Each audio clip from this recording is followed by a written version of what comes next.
What is up, everybody? Welcome to another episode of the All In Show. Today, I have a very special guest today.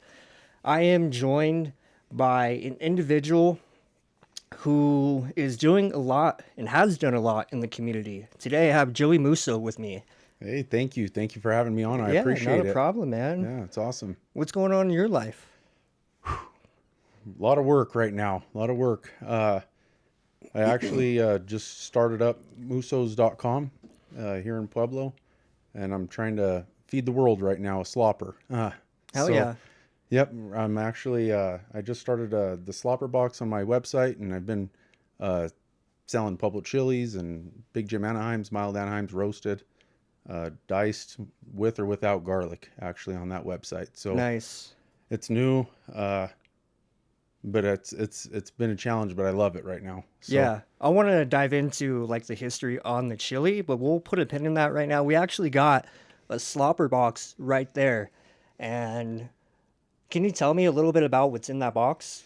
yeah, so there's some homemade pork green chili, some local cheese from Springside Cheese, and there's two different kinds in there. There's a cheddar and there's a Pueblo chili cheese in there. No shit. Yeah, yeah, man, it's fire, it's fire.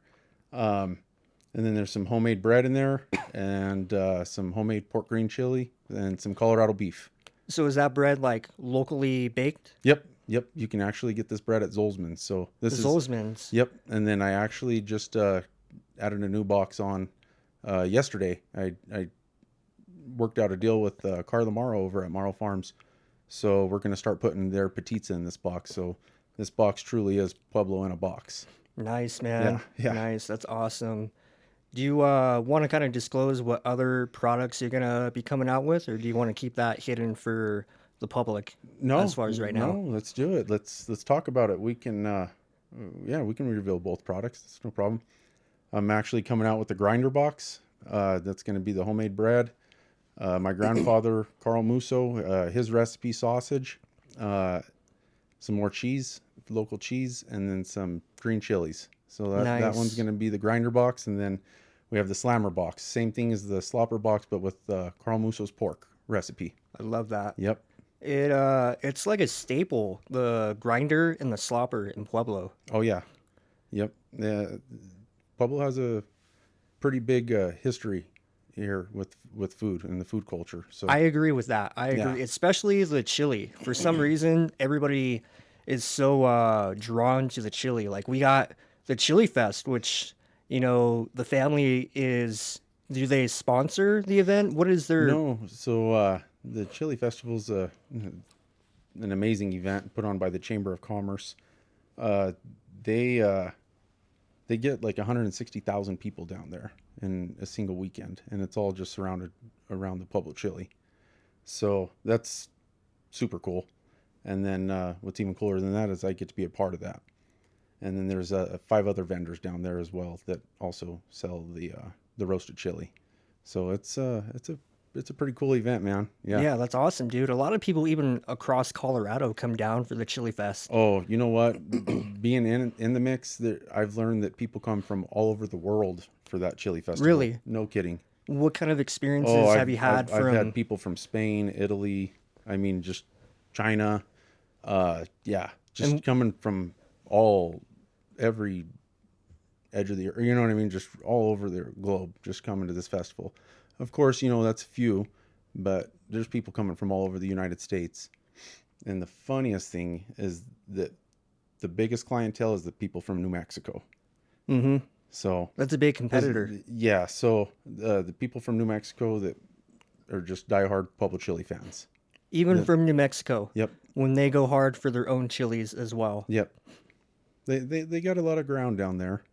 So they're set up in their position to be more commercial, whereas you got a handful of farmers here in Pueblo making a name for the entire state. So that's a pretty big deal. So to me, I think that's a big check mark in Pueblo. I think it's a good point for Pueblo to get the name Pueblo out there. Oh yeah, Pueblo. I'm on a mission right now for Pueblo. I think Pueblo deserves to be the food capital of Colorado. I think with all the culture that's here, I think Pueblo needs that title. Why do you think that? What kind of foods set us apart from other cities around Colorado? The grinders, the sloppers, the pizza that's here, uh, the the burgers, the breweries that are here. People don't realize it, but we do have a diverse food culture here in Pueblo. And there's not very much of it, but the people who do it very well, and that says a lot about this town. I'm a And very big fan of Italian food. I don't know what it is, man. I think I just like the taste of Italian food, like Italian meatballs and spaghetti, anything Italian, like rigatoni. it's a big thing in my family is spaghetti with roasted chili. So Interesting. you take the roasted chili, it remains cold, and you shred it. You take the whole chilies and you shred them with a fork or whatever, and then you add a little olive oil and garlic salt, and you eat that with your spaghetti. So you take a little bit of the chilies and then twist it up with your noodles, and nothing better. No marinara sauce? Oh yeah, Okay. yeah. You still have the marinara. You better take some heartburn medicine Ooh, if you get heartburn, you better take some heartburn medicine. But it's worth the heartburn. Try it oh, once. Try it one time. I'm sure it is. So, what kind of experiences have you had in the Chili Fest where you came across people from around the globe? Uh, it's just people that have just never seen chili being roasted in a chili roaster, and it's just a totally new experience for them. So those people, I like to bring them behind the booth, and I like to show them the chili roaster, show them how it works, and what we're doing here, and what we're doing here in Pueblo to separate ourselves from the rest of the country. Did they So, specifically tell you that they were from Spain or a different country? oh yeah, Did oh they yeah. say, like, hey, like, I heard about the Chili Fest and I Well, wanted to come check it out? in the age of the internet now, people from all over are gonna find things, and you're just gonna land that right client that's gonna come all the way from somewhere else. They just are in a position in their life where they can afford it and do it. So you reach that customer and they come and just for the experience, and all they got was a chili wrap. They didn't even leave with a bushel of chili. They just wanted to try the chili. The chili wrap is really good. Oh, I think that's a great experience to have oh, for absolutely.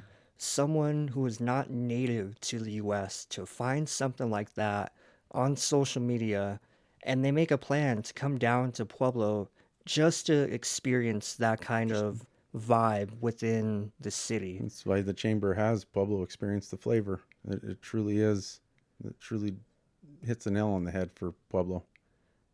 There's something to this town. There's something to this town. A lot of people worry about, and put the energy in the crime and the politics and everything like that. But I feel like they're kind of overlooking the food culture a little bit.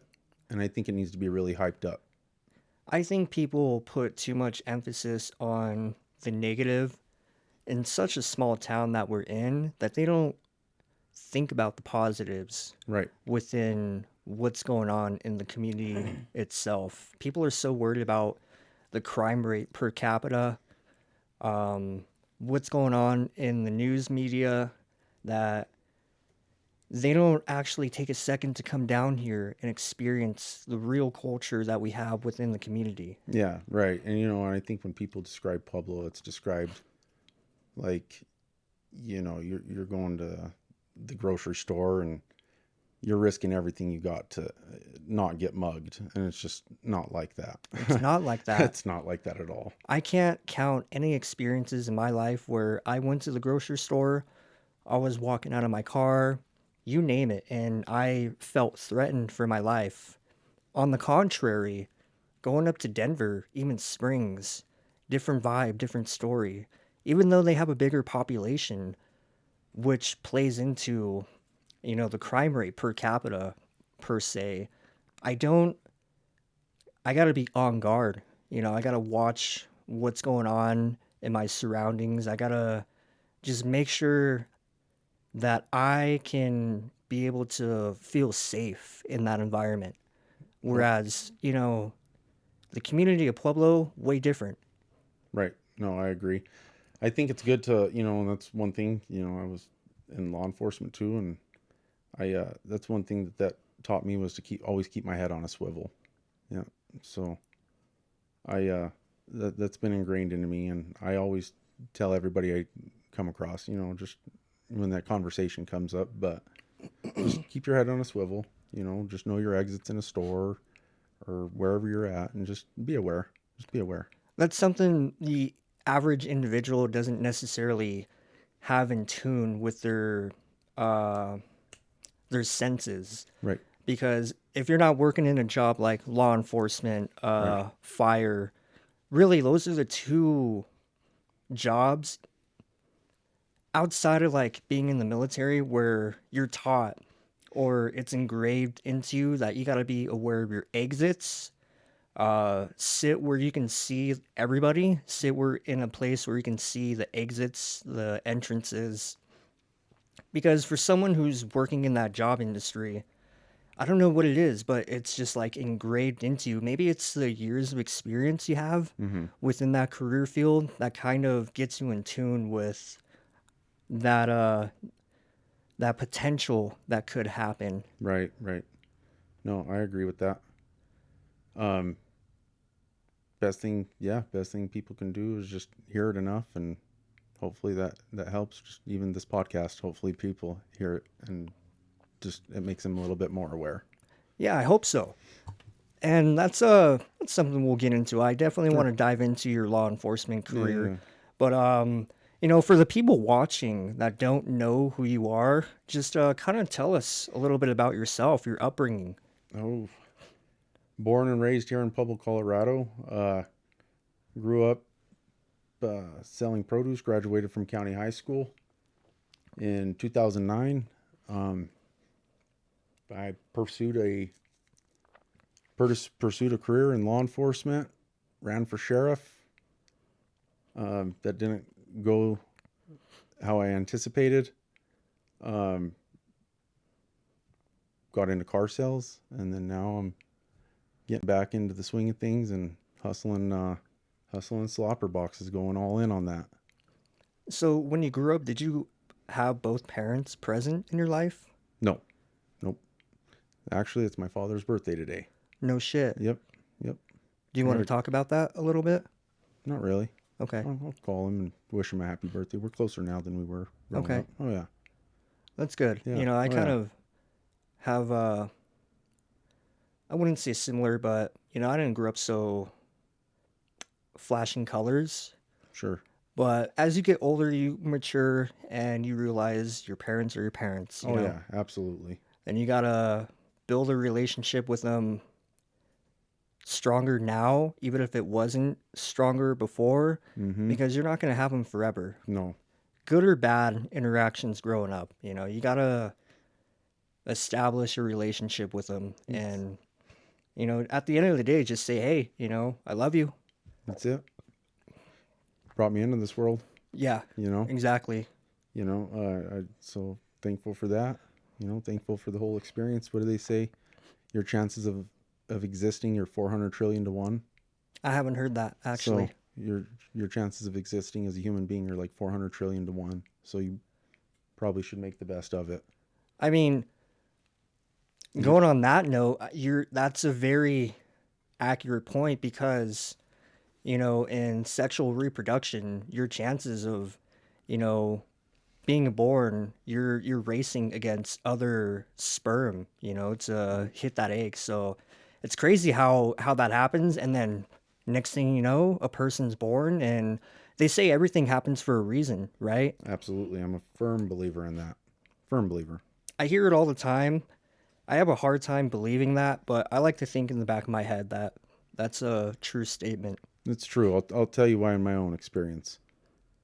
I grew up a certain way, right? It wired me to who I am. I learned how to talk to people growing up with just being at the farmers markets and things like that, talking to people, being a people person.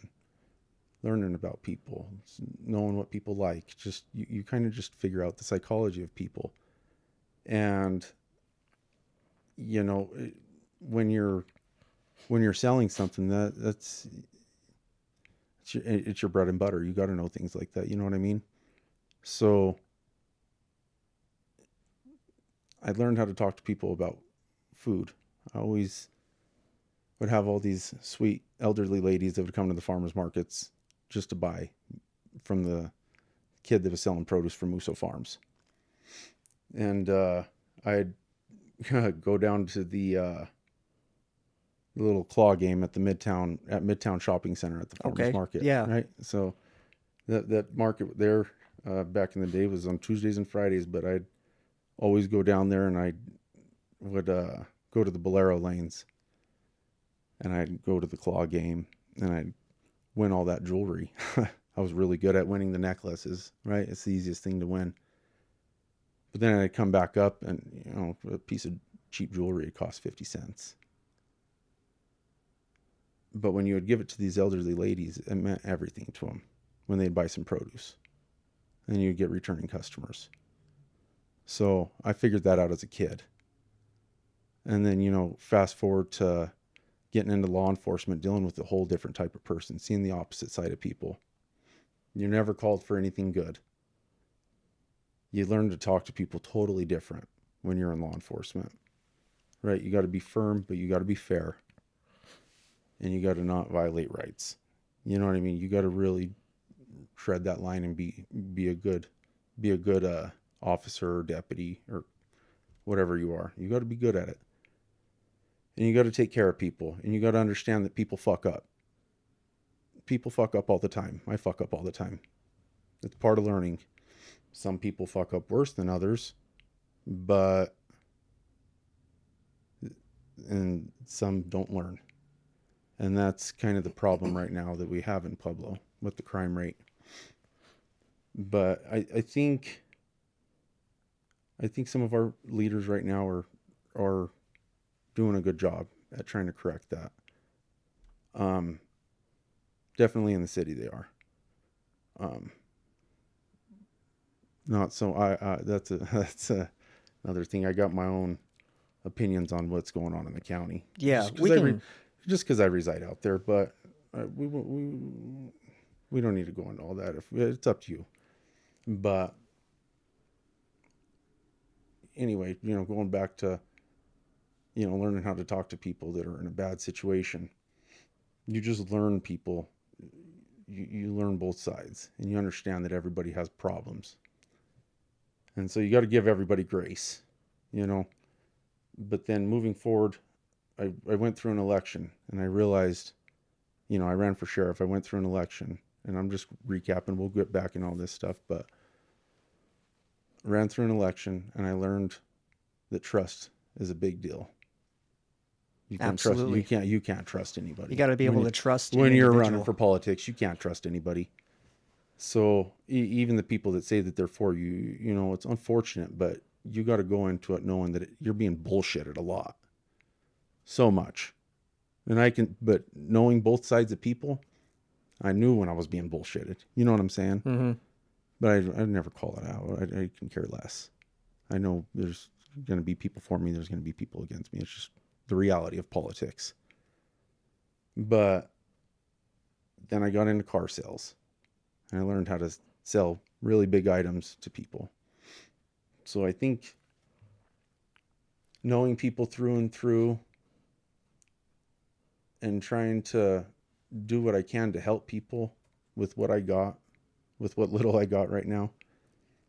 I go online and I give away these slopper boxes, or I give away green chili, or I try to partner up with businesses and I try to give back to the community because we need more good in the world. But I know that there's people out there, they could be having a shitty day. And what if that box just made their day a whole lot better, or just some green chili, just something from the community, some food?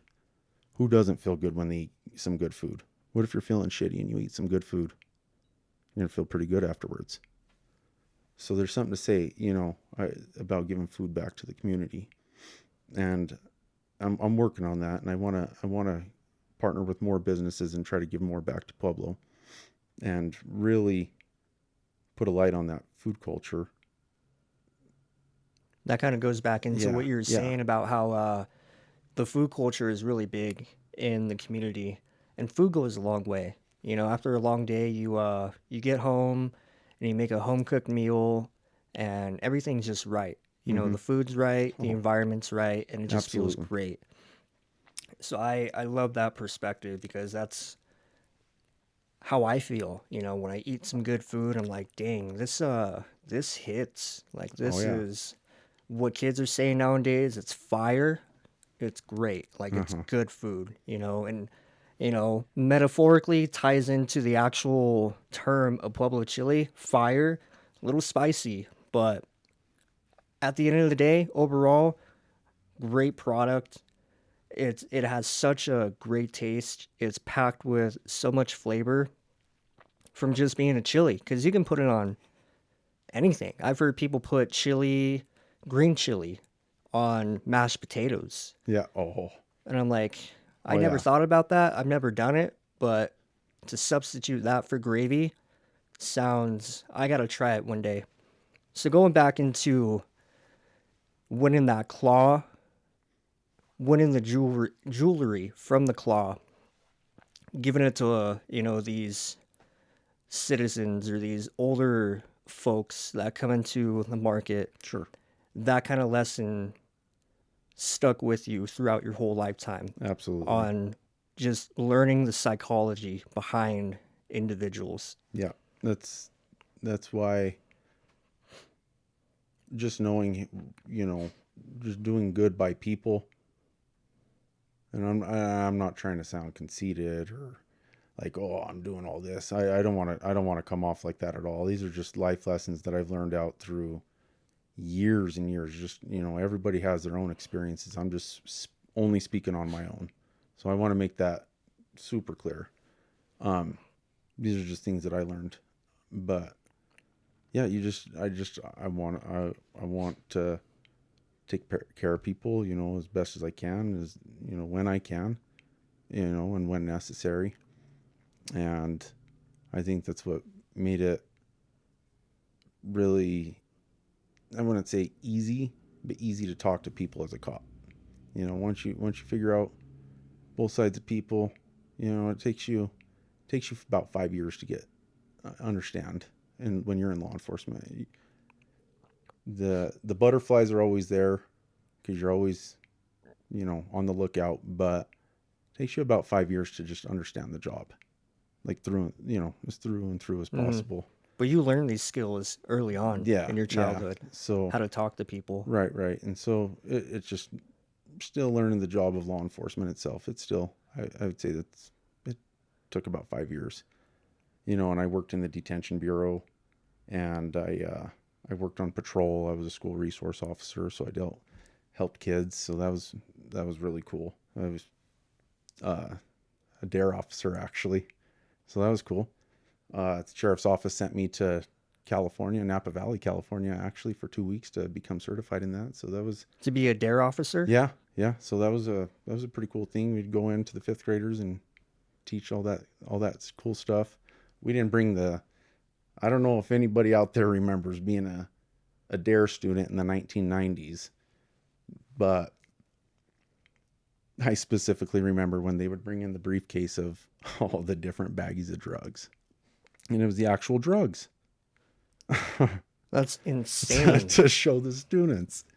So I didn't do that. That you know, I'm sure after a baggie or two was lost, they probably canceled that how they handled that. So that's just my assumption. Do they still have the mascot? What was his name?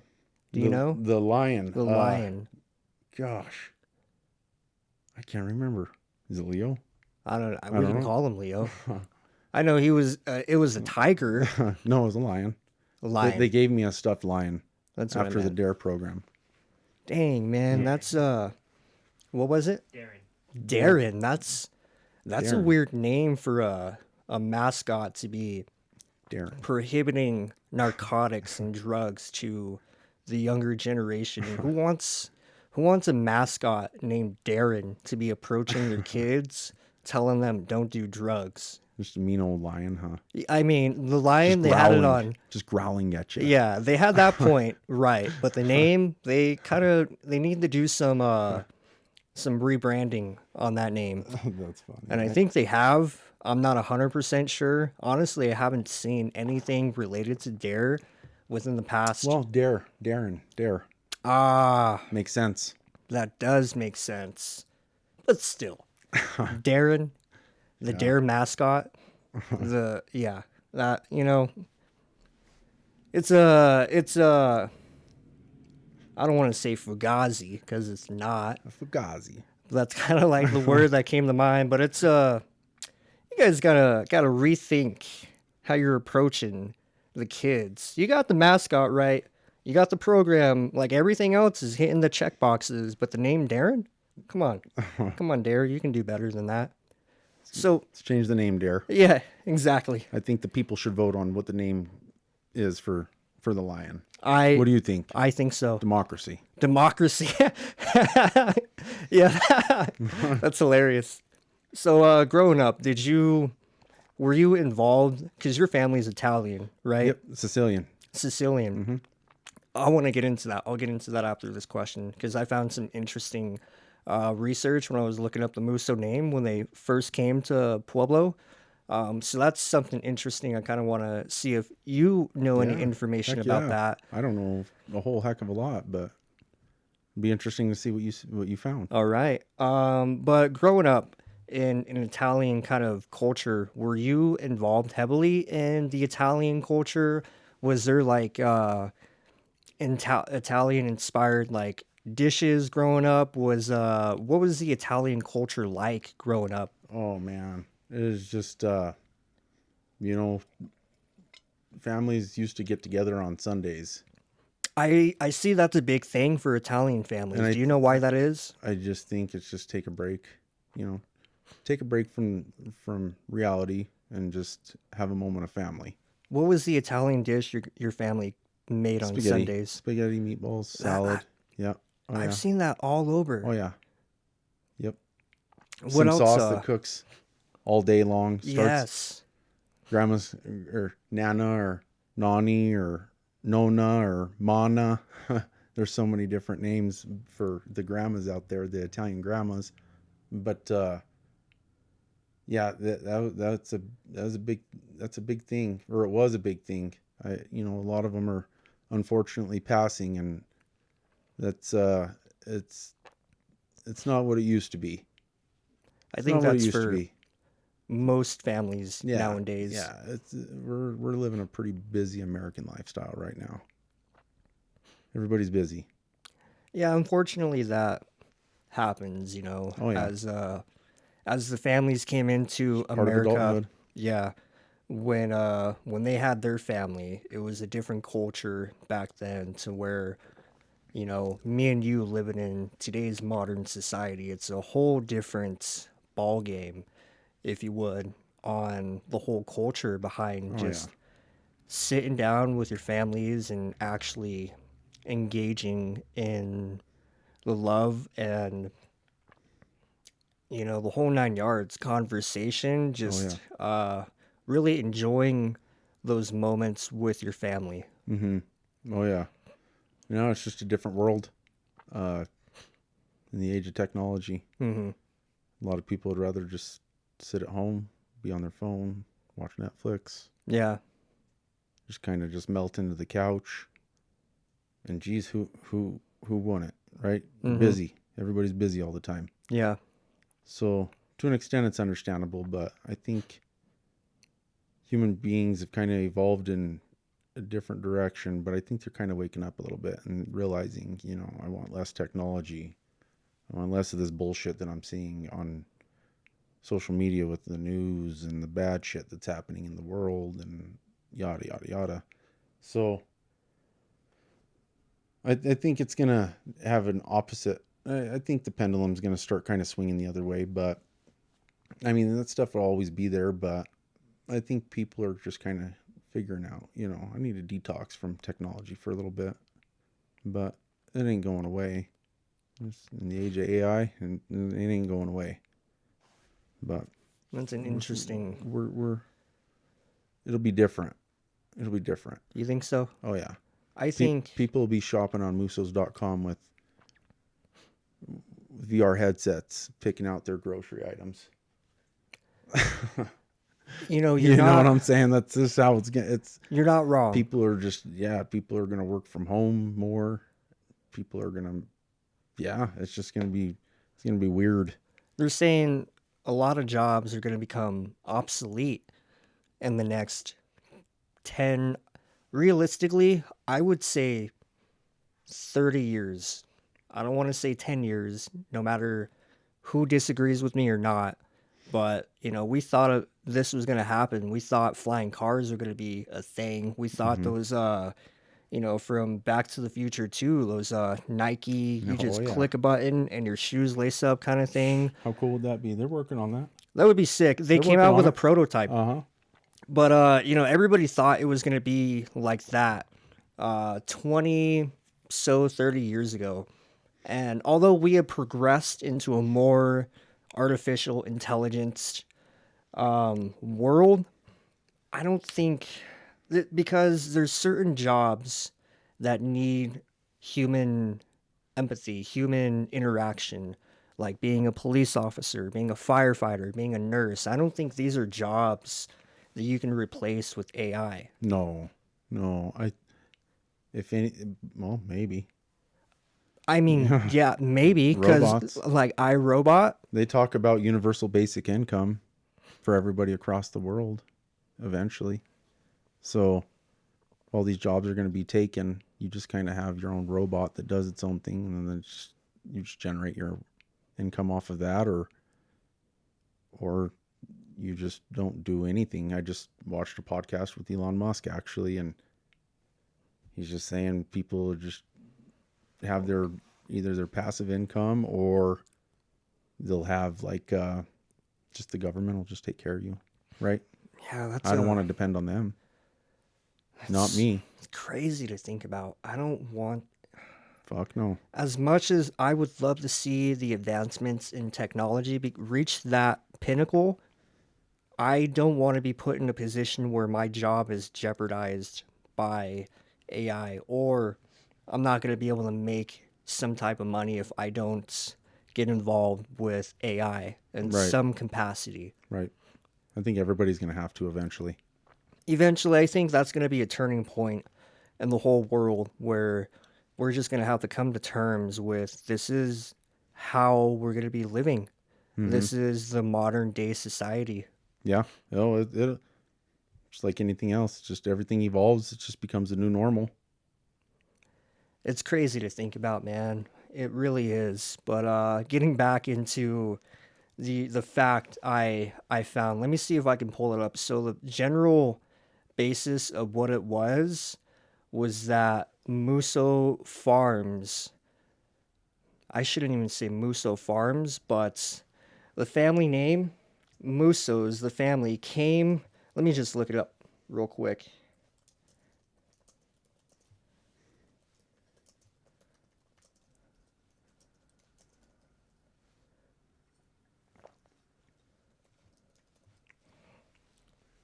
Let's see if Google gives us, yeah.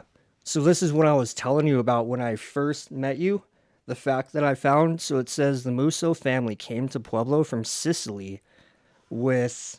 Calogero.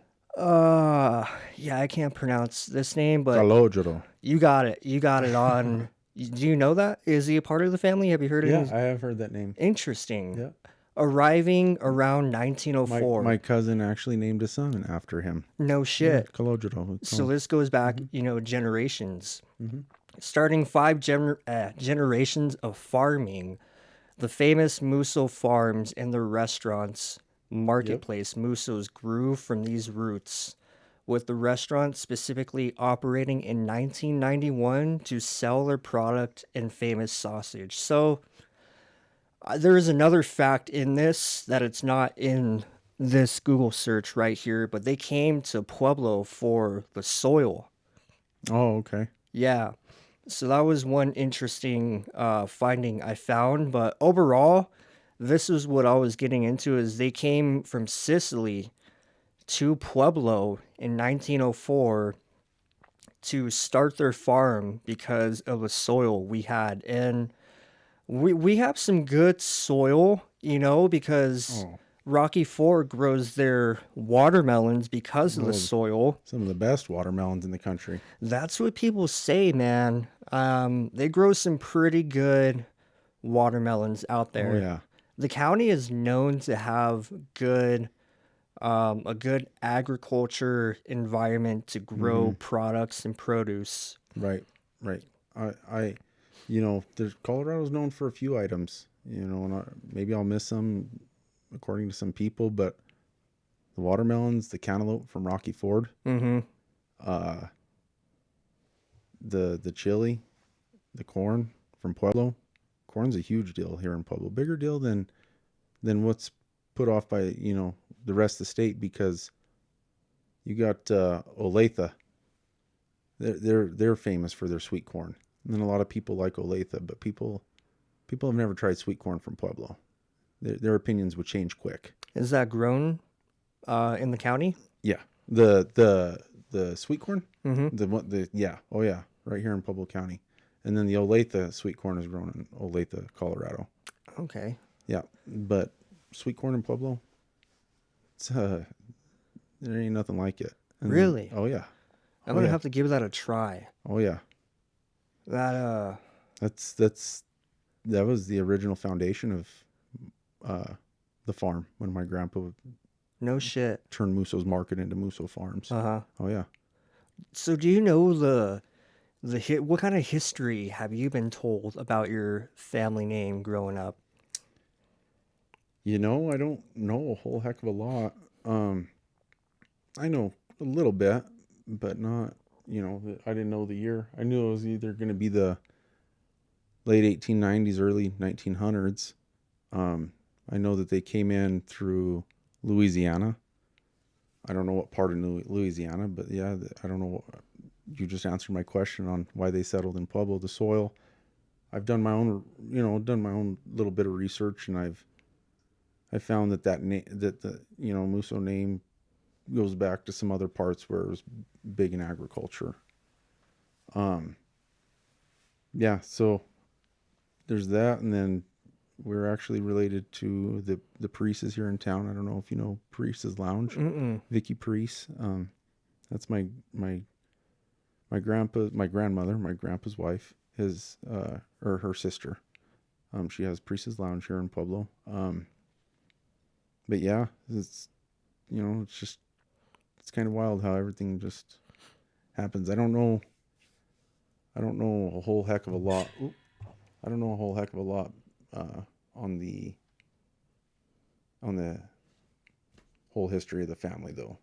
Okay. I know that my grandfather, his There you yeah, go. here. It was just, My bad. you're good. Boom. And then How's that? perfect. So yeah, my grandfather's father, Hank, he was farming here, and he actually married Rachel Cordo. So we're also related to the Cordos here in Pueblo. They had their own farm now. They has Nate Cordo. He has Cordo excavating, and yeah, it's just I don't know a whole heck of a lot. I've never really been told. I've never really dove into it. Kind of just been living in the moment, I guess. Yeah. I can understand that. Yeah, that was an interesting find I saw on Google because I was interested to see how far back, the family history is and how that impacted our community today. Right. So I can go on the business side of it. My grandfather Carl Musso was born in on July 1st, 1941. Graduated from county high school. Outside of high school, he actually started peddling produce. His from my understanding, his parents wanted to sell the farm, and they were going to get twice what it was worth. And they grew up poor. And he said, absolutely not. Absolutely not. I'll take care of it. So he started hustling produce. He'd go door to door, go through Bessemer, go through, Salt Creek, Goat Hill, all these places here in town. And he was just hustling produce. And he ended up kind of getting tired of doing the deliveries. And so he put a sign out in front of the farm off the highway, 5 dozen peaches and cream sweet corn, $1.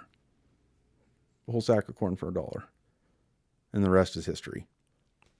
So your grandpa saw the value in keeping the farm back in the 19.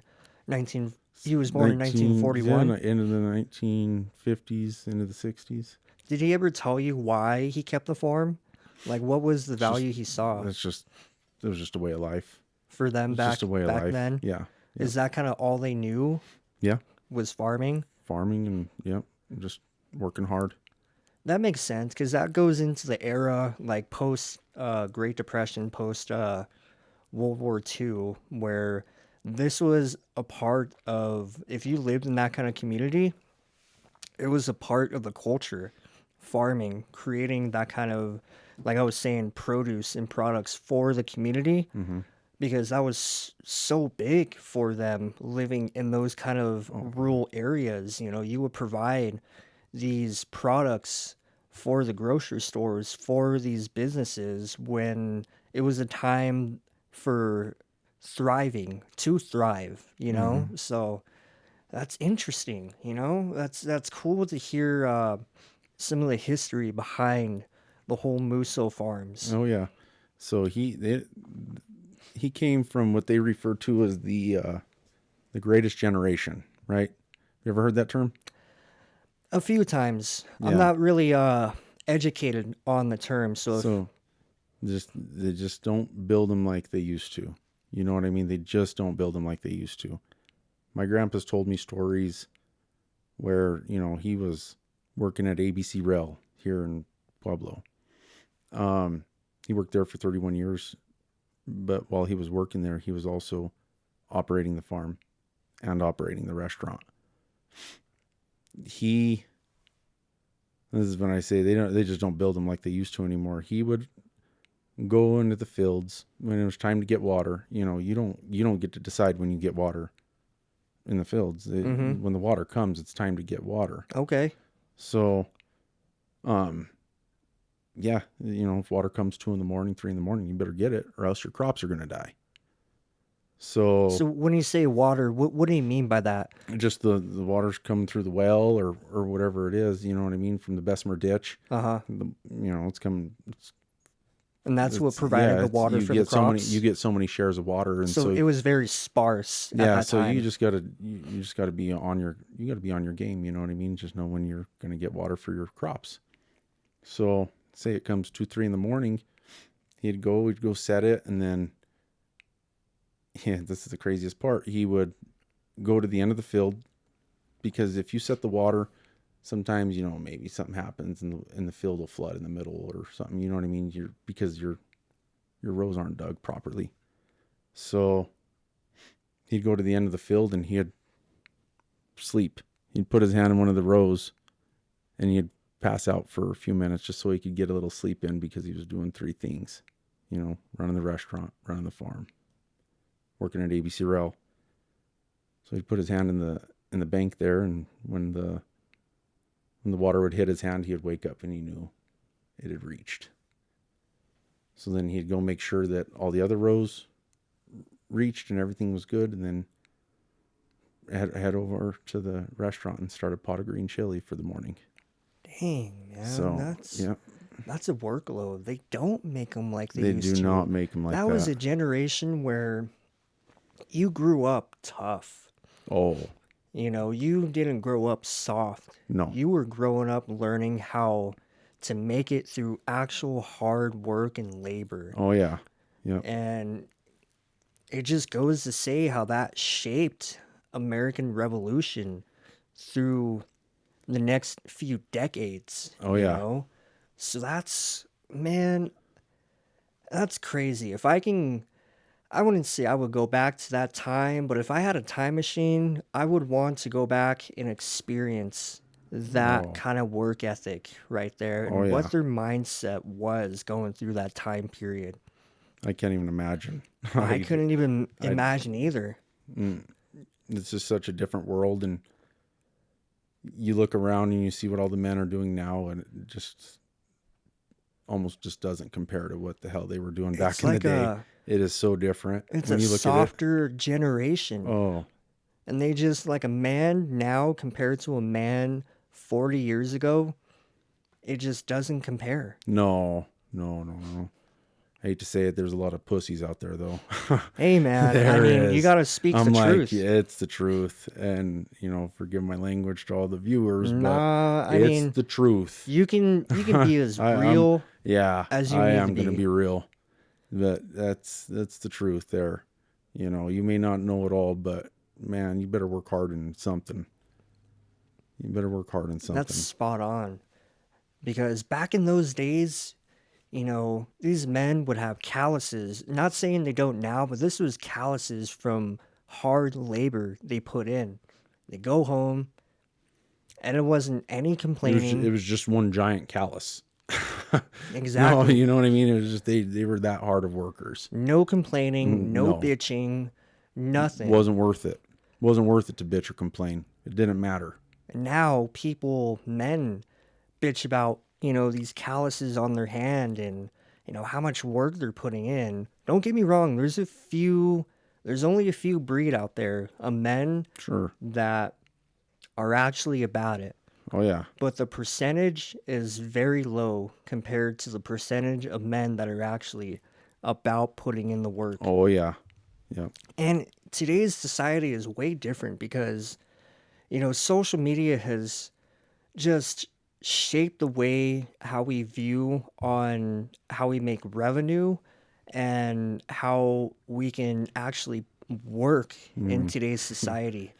But you also have those men who, like Jocko Willink, for example, who is a Navy SEAL and now is all over social media, but he preaches about how you got to take accountability and ownership on what you're doing. Don't just put in the work and, you know, forget about it. You got to be consistent. Any mistake you make, take accountability for it.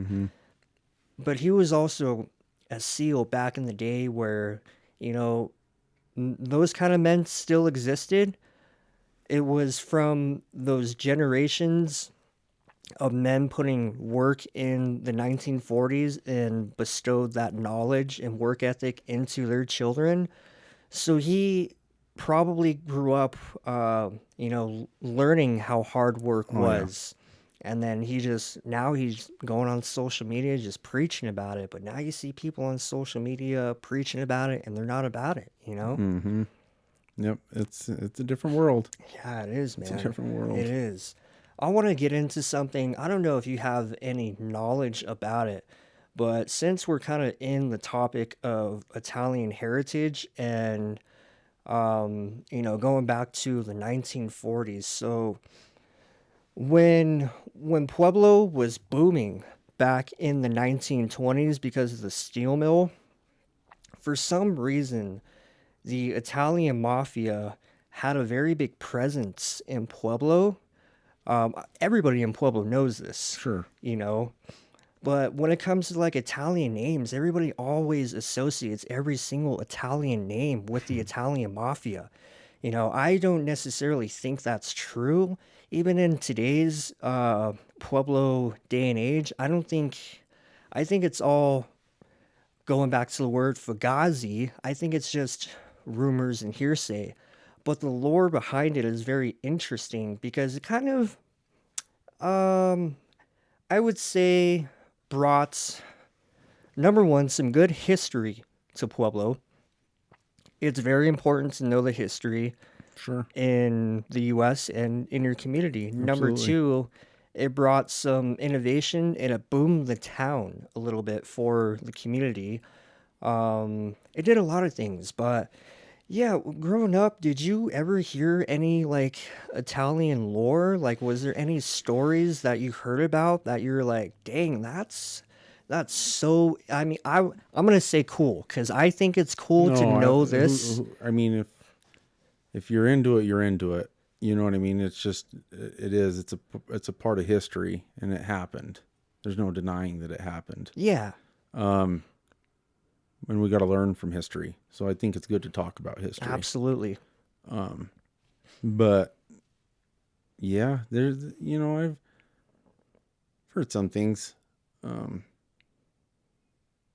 but yeah, it's just probably things I probably shouldn't talk about. But Mm-hmm. yeah, there's some history here in Pueblo, but I think it's not here anymore. Mm-hmm. You know what I mean? That's the thing that probably died off in the 80s. I think that's where kind of the big downfall was back in the 80s Mm-hmm. because that's when the Carlino brothers Mm-hmm. kind of went downhill from there. You hear their story kind of die out in the 80s. So that relevance wasn't very big carrying into the newer day and Right, right, age, right, into right. Y2K. Is there I know you say you probably shouldn't talk about it, but is there any like an interesting story you heard growing up? You just hear, like, my grandfather, when he was doing deliveries, he delivered to a business in town, and bless you. And he had delivered to a business in town, and he was just, yeah, selling some produce to the business owner. And then he talks about like a big Lincoln Continental pulling up. You know what I mean? And What is so that? it's Continental. just a big old long car. You know what I mean? Okay. A black one, just a Yeah. big old long car. Like a fancy, Yeah. Oh flashy yeah. kind of Oh car? yeah. Okay. Yeah. And so you talks about like remembering that pulled up, but he was young, and so that guy told him in Italian, like, it's time to go. Time to go. No shit. So I don't know why. I don't know what was going on. I don't know anything like that. He left. You know what I mean? But just little stories like that. I used to know an elderly gentleman. He helped us at the farmers markets. Actually, one of the coolest old man I've ever met in my life, and I know a lot of people here in Pueblo probably know who he is. His name is Leonard DeGrado. He passed a little bit ago. Quite some time ago. But he had a trucking company and used to hustle Angus beef.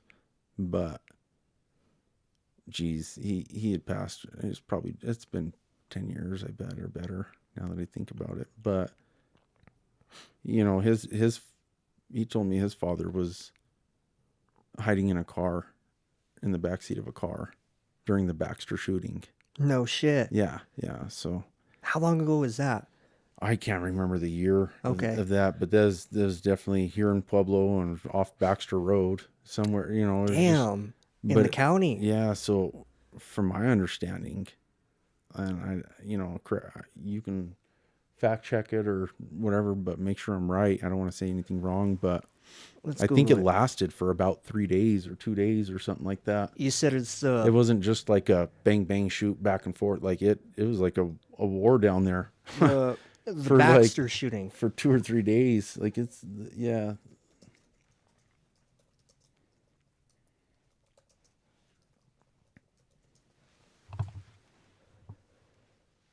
So you type in anything Pueblo Mob in Google and it just gives you a whole bunch of stuff. Oh yeah.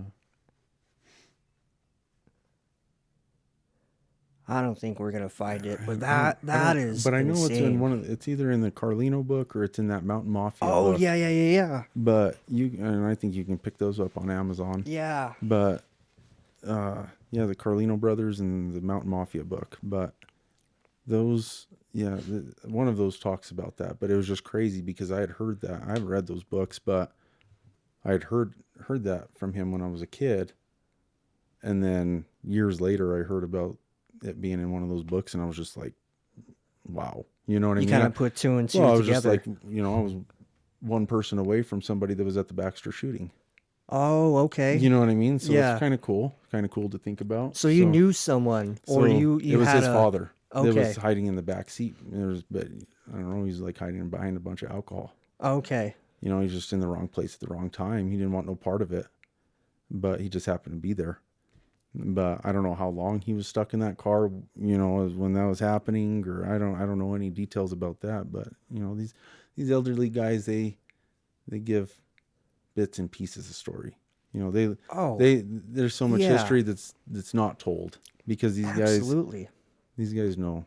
You gotta Keep your mouth just shut. keep your mouth shut. And, I respect it Yeah. Oh yeah. because as much as I'm interested in the history and how it played a big part in the growth of Pueblo, I've had some people on the show who grew up with some family members of big names in Pueblo. Mm-hmm. I was like, do you mind if we go into that a little bit? And they're like, no, it's probably best if we don't talk about it and keep our mouths shut. Because you don't want to go barking up the wrong tree, No. even if they are still relevant or not. It's not only about digging deeper in organized crime, it comes to a legal standpoint of defamation. Well, and not only that, it doesn't have. Yes, it can have certain things with defamation, but I see it more as let's just pay our respect.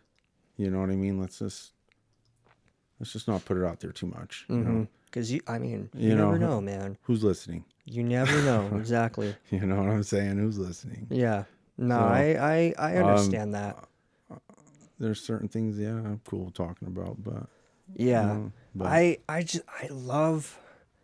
I think people are just interested in violence in general. That's why you see it all over the news, because who's going to tune in if it's just like, Joe Schmo just opened up a local bakery here in Colorado Springs. Like, who wants to see that? yeah, Nobody. no, it's embedded in our DNA. History shows that Yeah. human beings love violence. We're tribal in nature. We're mammals. And then when it comes to organized crime, it's a whole different ball game compared to just simple, I don't even want to say petty crimes, but robberies, capital murder, stuff like this, because then you get into a realm of crime where it's all strategic, it's all organized, and there's just so many strings in it that are being pulled, that it's like, that's so interesting to watch this documentary about the Carlino brothers, or what's going on in Pueblo. So yeah, I don't disagree with you. You got to pay your respects. Sometimes it's best to keep your mouth shut and ask the right questions. Don't be like, hey, are you involved in the mob at all? Right, That's probably right, not right. the best approach for it. No, for sure. If you're gonna dig down that rabbit hole, it's best to approach it in a way where it doesn't make you look bad, Right, and you're right, trying to shed some light on who the person is, because a lot of these people end up turning out to be well-known, respected businesses and business names within any kind of community. Sure. So there's a lot that plays into it. But you said you read the Carlino Brothers and the Mountain Mafia books? No, I haven't read didn't? them yet. Okay. No, I need to. Yeah, I want to. I know I'm missing out. I know. I feel feel like I'm missing out for I'm sure. missing out too. It's I think those hold a lot of good stories Oh yeah. within the history, and you'll get a good take on what it was really like growing yeah. up, because Pueblo was a very big location for the mafia back from, it was mainly back in the 20s, like the bootlegging area. Oh, yeah. They used to call this place Little Chicago, Mm-hmm. and Al Capone used to come down here quite a bit. They would bring like hitmen or I've people heard that. who have created these crimes or Mm-hmm. committed these crimes, not created, and they would bring them down to Pueblo to lay low. But if you look at I'm going to say mafia roadmap, Pueblo is just one location, but it also goes into like a road all the way up to Vegas. So Vail going up to Vegas because Vegas was also a very big operational location for the mafia. Sure. That's where, gambling kind of came into the whole Oh yeah, they picture. mafia built Vegas. Oh Hmm. yeah. So I mean, it's really interesting to just learn the history behind it. I really like the history behind it because it plays a big role in the Pueblo community.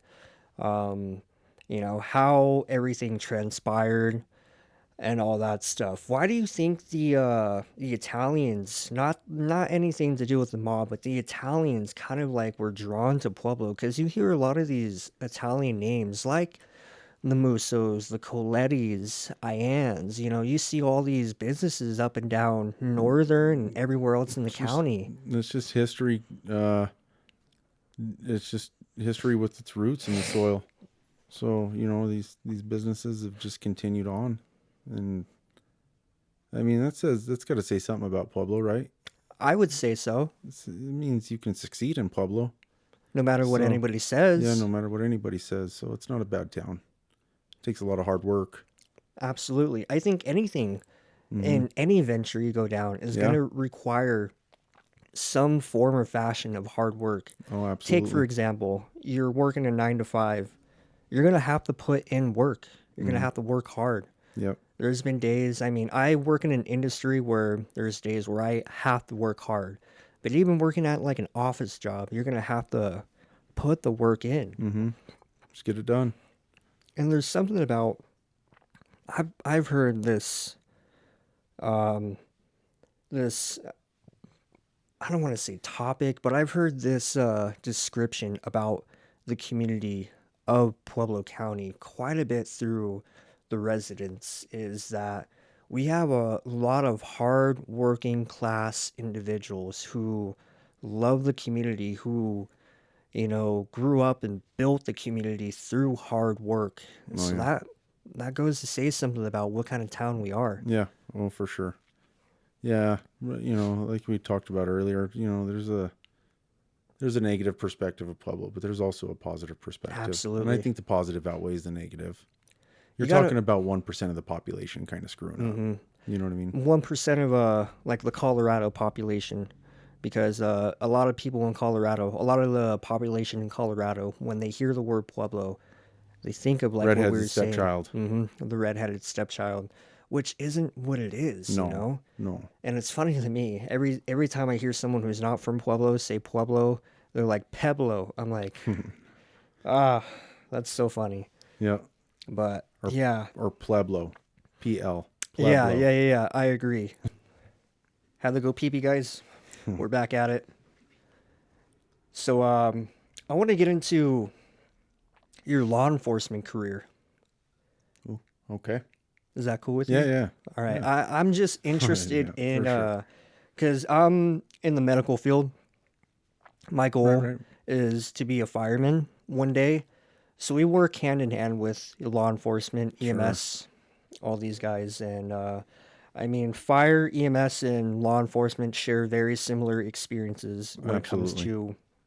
to dealing with people, like you were saying, Mm-hmm. psychology, um, the whole 9 yards. But it seems like law enforcement deals with a different kind of psychology than the medical side would, Sure. because they can either be first on scene. Their call demographic is different.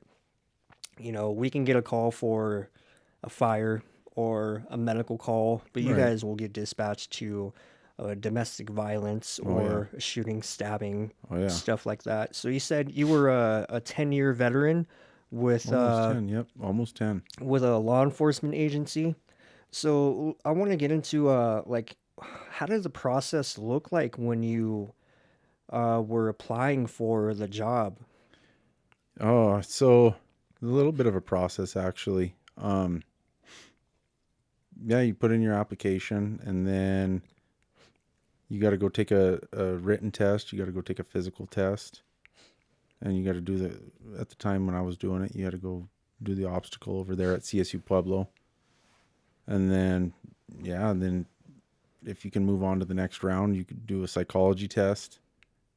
I had to go up to Denver, take a psychology test, take like I think it was like 600 question test. Like do they involve a polygraph at all? Yep. So that's like the final step. So you go do your psychology test. And then once you pass that, then you do the polygraph test. And then once you pass that, I think that's when you get the offer. But yeah, they do a pretty thorough background check on you. I don't know if they still do it. I was gonna say, it seems like the process has changed a lot. Right. So It seems like just because they're so short-staffed, they're hiring anybody with the pulse. yeah, Not to say they are, but I've seen many job applications fly out throughout the year. Within the past 2 years, within the past 3 months, hiring for a detention deputy, come apply. Hiring for a police officer, come apply. 3 months later, same posting goes out. right. Yeah, I saw it when I was there at the sheriff's office. Turnover's crazy. I think the PD has a better retention rate.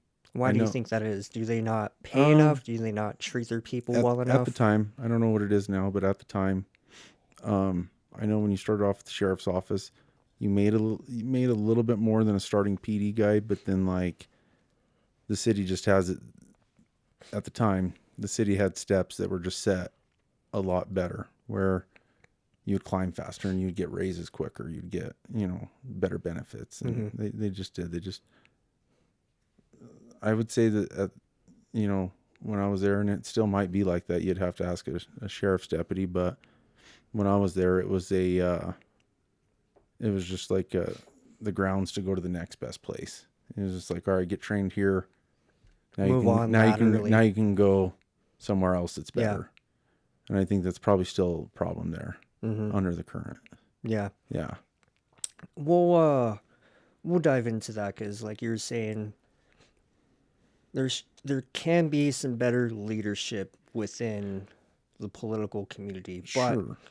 When it comes to getting hired on with like the sheriff's office, what is the difference between like a patrol deputy and like a actual patrol police officer within the city? So you have the sheriff's office, which runs the county, Right. and then you have the actual police department that patrols the city. Right. So when you have the sheriff's office, he actually, whoever the elected sheriff is, has full jurisdiction over that county, even in the city.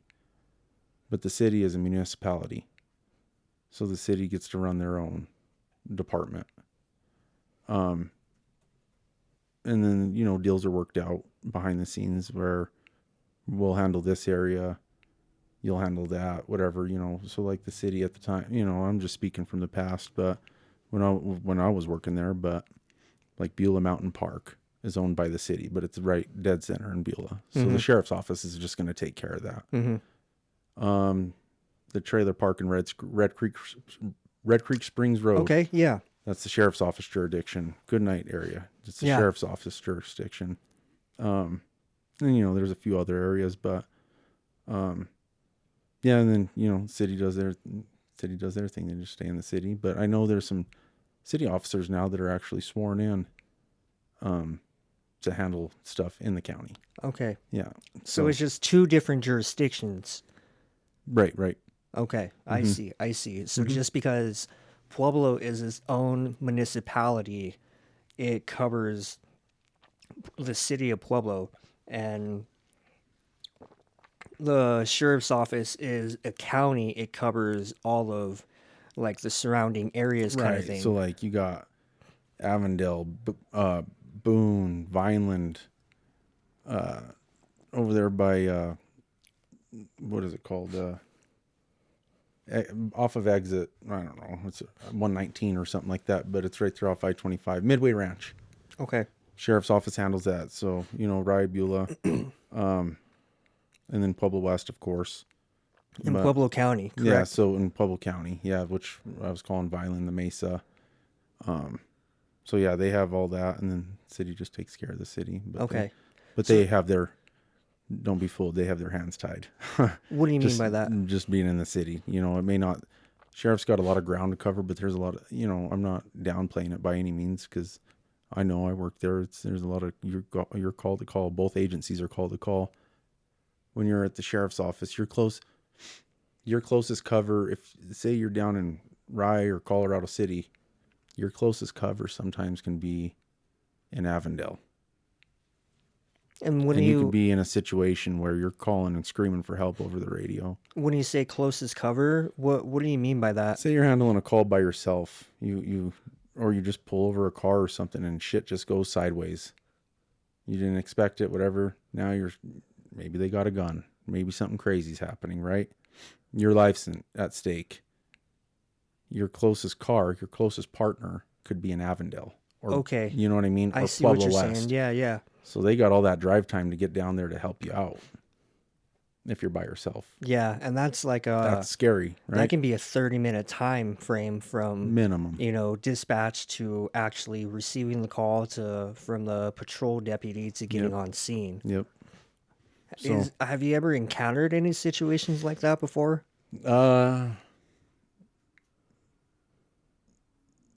No. Me personally, no. Where my cover was that far away, no. Thankfully. I had some, calls where situations were bad, but never where I was just left hanging by myself. There's For a lot of a things. lot of I'm always I'm very curious to Yeah. hear that point of view, but I want to ask, so when you get hired on, you start off as a detention deputy, is that correct? At the time it was like that, but I think they're doing lateral hires now. So So they can go straight. which, if you're working there and you're working in the detention bureau and you put in to be on the streets and then they hire someone that's outside of the agency, you can get a little discouraged as being a detention deputy, but at the same time, maybe they don't have to train this other person as long. So they can go straight from a lateral to patrol deputy. Right. So, back when I started, you would hopefully get hired in detention. So when I started, I got hired in detention. And then I did that for about 10 months. And then I moved over to the judicial building. They had just finished building it. Okay. And so I helped them with the processing area, intake, booking. So all the new arrests would come into that area that I got moved to. Yeah. So that's the area where you want to get in that area. If you're working at the sheriff's office, and a tip to any of the sheriff's deputies that are working out there, if you want to get into patrol, best advice I can give you is to get into intake. You may not like it. It may smell bad. It may be bad, but you're going to be going over so many affidavits and reports where you're going to learn so much that it'll make you a better patrol deputy. So you want to get in those areas. Okay. You know what I mean? You want to learn the laws. You want to see how other patrol officers write their reports. Mm. You want to understand that stuff. You want to understand it through and through. Like That way, when it comes time for you to write in the reports, when you get put out on the streets, you're not left saying, "Oh shit." kind of the whole process behind it. Yeah, so you'll understand. Okay, just made the arrest. Now I got a X amount of time to write this affidavit, have to write this report, get it back to the building. That way, this person can be processed and transported over to the detention facility to be housed. Yeah. You know what I mean? So you just want to be proficient at it and That makes be sense. good at it. You That want to be makes good at it. sense. You want to be good at it because you want to be good and right by the people. You want to write a thorough report. You should write a thorough report. You gotta, no matter what the situation is, you gotta write down the facts. Yeah. You gotta write them down correctly, and you gotta know how to write them. You gotta be able to articulate what you felt in the moment or whatever it is, what you observed, what you smelled, what you saw, how they were. Were they frantic? Were they scared? Were they excited? What was it? You know what I mean? You want to write all that because you got to know that it's your ass if you fuck up, because that's got to go in front of the courts, the media, the judge, the attorneys. You can only assume that it's going to go to a jury trial. Is it going to go in front of 12 people in my community that are going to see that I wrote a stupid report, that I left things out? So you need to be thorough, and you need to be right by the people. And when I say right by the people, that means write down all the facts. Be detailed. Be detailed. Not to toot my own horn, I was a pretty good report writer. The old sheriff used to tell me, and the old undersheriff used to tell me I was really good at writing reports. They were very satisfied with my reports. So I always try to let people know, like, make sure your reports are good. Do right It's by very the people. important you get your documentation right. Because like you were saying, if this ever comes to a legal standpoint, they're going to look at the reports. Absolutely. So it's very important that you got to document. Because, they put you on the stand. Let me put it this way. Attorneys are trained to tear a cop apart on the stand. Mm-hmm. They're trained to do that. But cops, deputies, police, all of them, they receive zero training on how to take an ass ripping from an attorney. Very well said. So that there's a flaw in the system, because and it's just a job. It's just all theatrics. They don't care. Some of them do. They don't care. It's just you're a number. Let's be honest. It's business. So, and it's just the way of the world. You know what I mean? It is what it is. You're gonna have people that fight for you. They're gonna have, I'm not speaking on all attorneys by any means, but you're gonna have ones that are just gonna play you along. You know what I mean? So you just gotta at least be a little educated in the law that if you committed a crime, be educated in that law.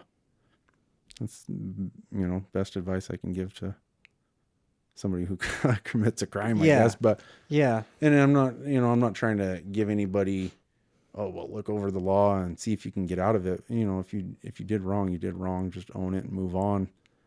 But it's still your right as a citizen in the United States to fight for your, you know what I mean? Because it's the only system that you're innocent until proven guilty. Mm-hmm. So work your case, work with your attorney, and make sure they care. Make sure you find a good one that cares for you. Yeah. Were you the kind of cop that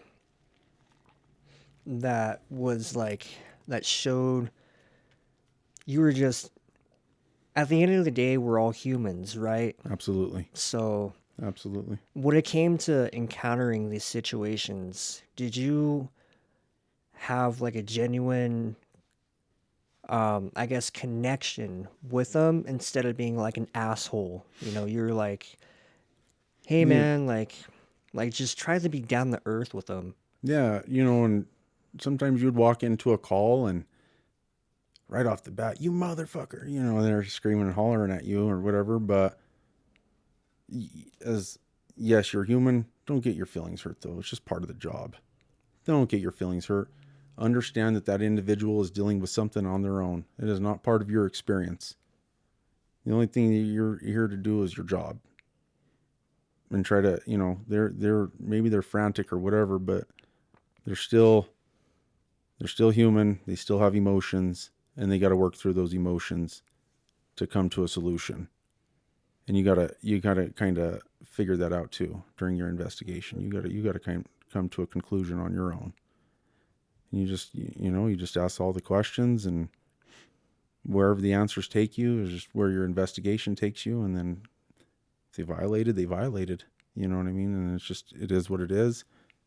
Give them a ticket, write up a warrant, have the DA review it, or arrest them. It just depends on what it is. But in Pueblo, when I was doing it, they were arresting only felonies, and then there were certain exceptions to certain misdemeanors. Like there's a misdemeanor at the time, there was a misdemeanor child abuse charge out there. So you would have to go through a captain at the sheriff's office to get the approval to get that person arrested, because it was a misdemeanor crime. Mm-hmm. So the captain would have to approve of that. Okay. But yeah, your felonies always went to jail. But I saw a while back they started taking some thefts to jail, even muni thefts, which is good. I don't like a thief. Yeah. I don't like a thief. But so that was a good move. I think we're doing certain things correct. There could be things that we could do better, but that's just like anything. Mm-hmm. It's like anything. I don't know I don't know the situation each person in charge is, you know what I mean? I don't know their job through and through. Take me a lifetime to know every single thing. Yeah. So who am I to really judge on how things are going? I know things got to go a certain way and things got to work a certain way, but we just need to, try a little harder with, some of the politicians. Yeah. So when you And approached, that's throughout the country. I I, don't care what side you're on. That's throughout the country. that's a good point. I feel like law enforcement in general gets a bad rep because Yeah, of the image they portray on social media. sure. I should reword that. The image that is portrayed by body cam footage and by social media videos, because you see a lot of the bad images that Sure. law enforcement is encountered, but you also see what you don't see is the good side of law enforcement. There's a Right. lot of cops out there who are good cops, they're good people, but then you come across people who are assholes Sure. and who when they approach a situation, their demeanor is not positive, it's negative. Yeah. So I feel like that's something in general that the whole law enforcement community can kind of maybe work on. And maybe you have some good occasions on that, but what we're seeing is the bad occasions. Sure. So it's And I don't make excuses for anybody, especially a crooked cop. There's nothing I dislike more than a crooked cop. Pueblo's pretty good though. I think all the cops that we have are, all those line levels, all those supervisors. I think we're doing good. As far as that aspect goes, you don't ever see viral videos of Pueblo police or sheriff's deputies beating somebody senseless or mhm. any, you know what I mean? We're just not like that in this community. And I think the community needs to see that as something, because, you go into other towns, other states, and they got cops that are just beating people senseless. They don't care. Yeah. So, and then, you had mentioned there's some guys that are just absolute assholes and it's just, you got to go into it respecting and knowing that it's just part of the job. Things are going to be said to you. They are just words. They're a bunch of letters formed together with a sound, and you're going to let it offend you. Mhm. Come on. And Let's, I think let's, you know, I think the crime demographic is different here in Pueblo than it is in different cities sure, and areas. So we're going to see a different crime demographic here in sure. Pueblo and Pueblo counties than we would see in like Chicago, Tennessee, New York, Los Angeles.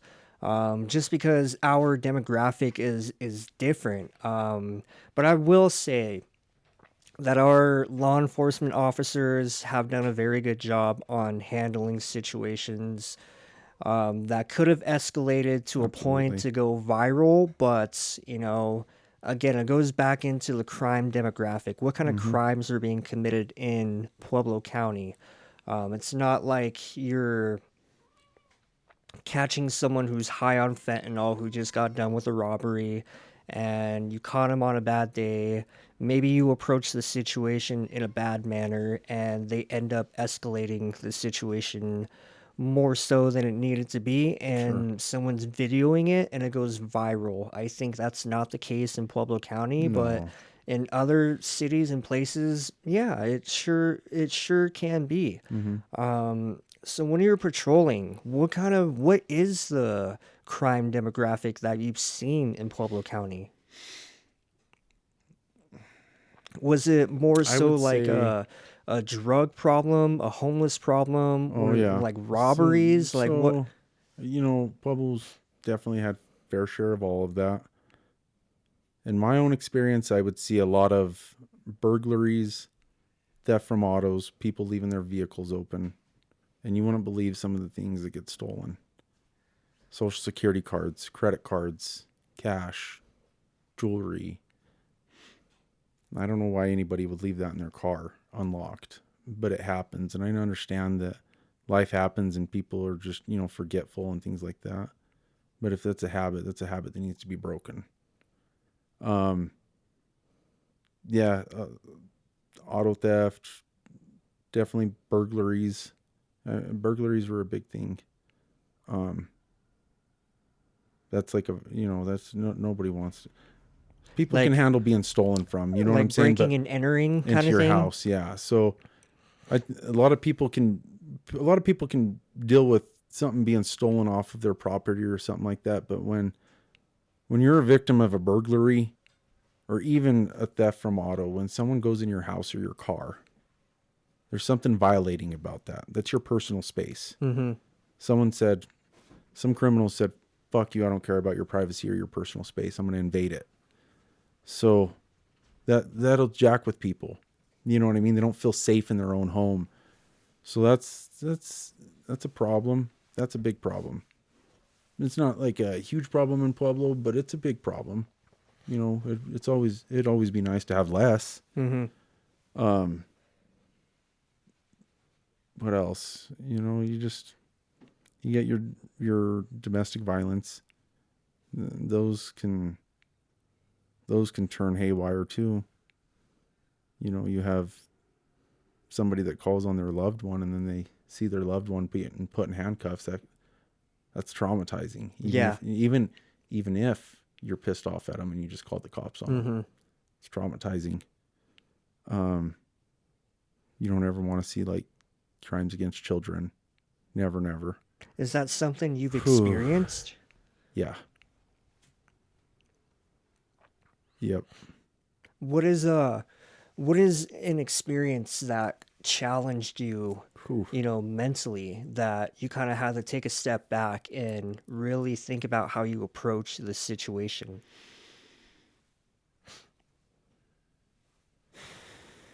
And I don't mean to bring up no, it's good.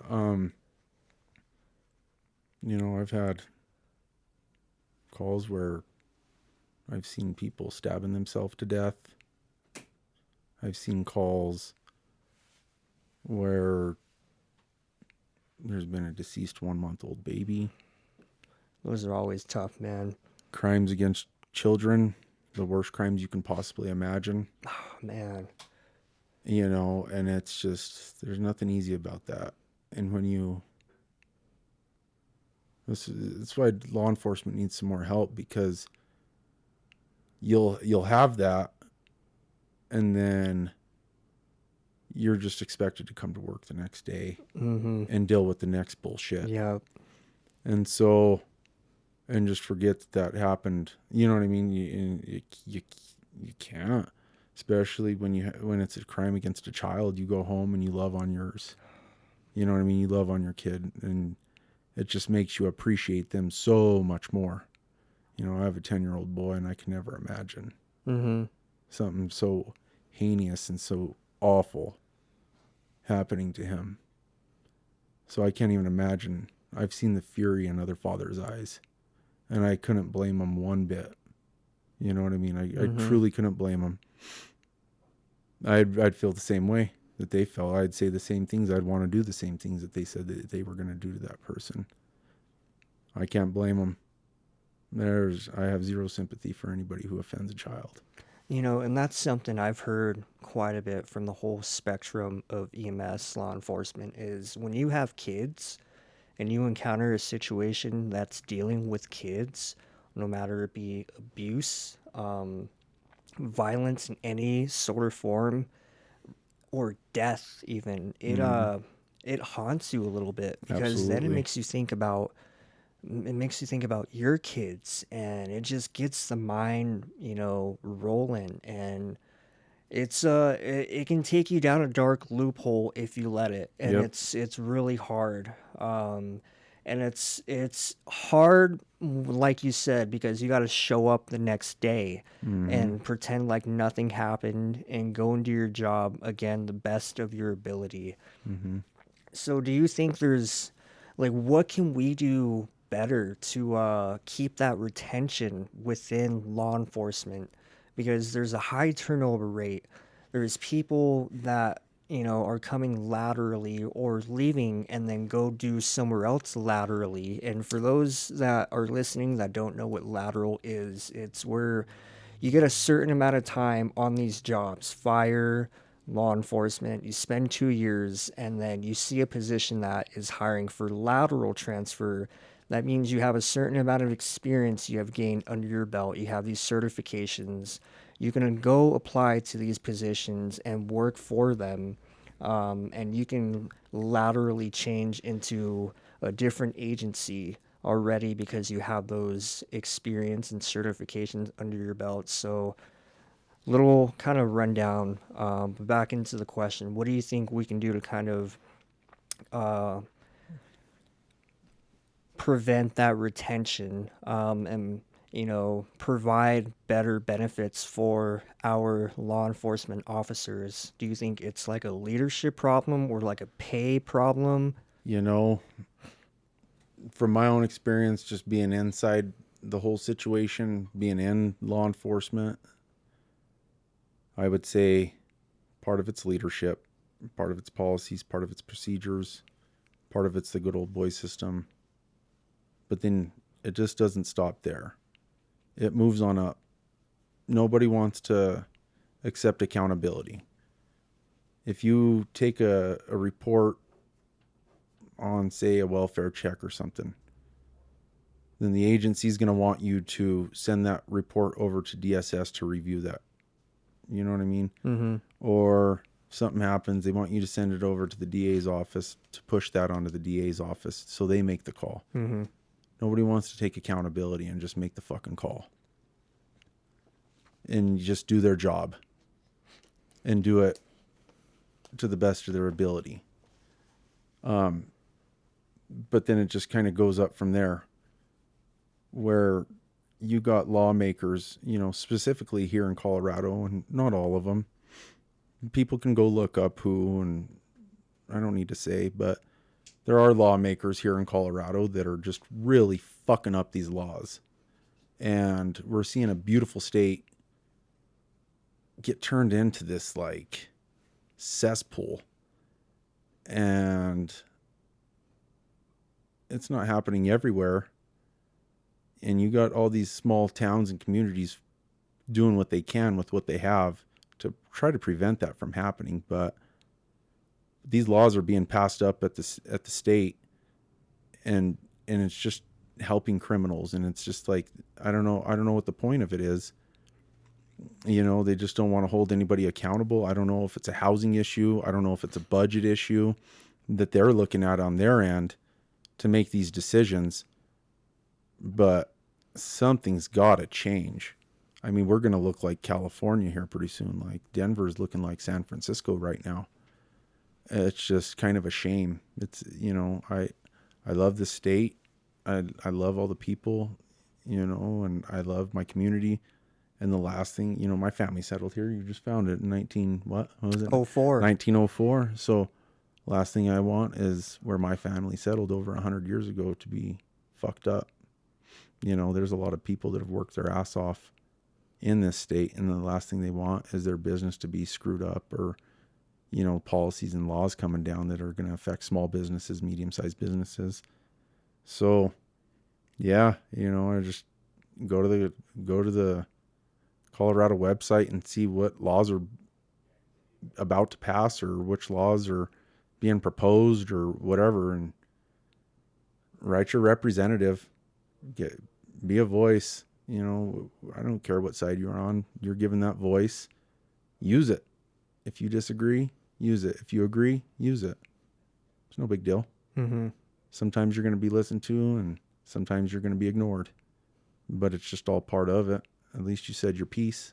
Yeah. And you did your part for your state and for your community. So take a few minutes. Talking to ChatGPT and say, This is how I'm feeling. Write me a letter. Read over it. If you're good with it, kick it over to your representative. Mm-hmm. Takes 2 minutes.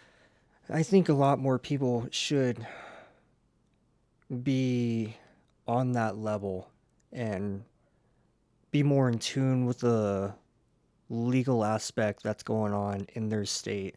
And if they don't agree with it, they can write their representative. A lot of people do that, but also a lot of people don't do that. More people don't.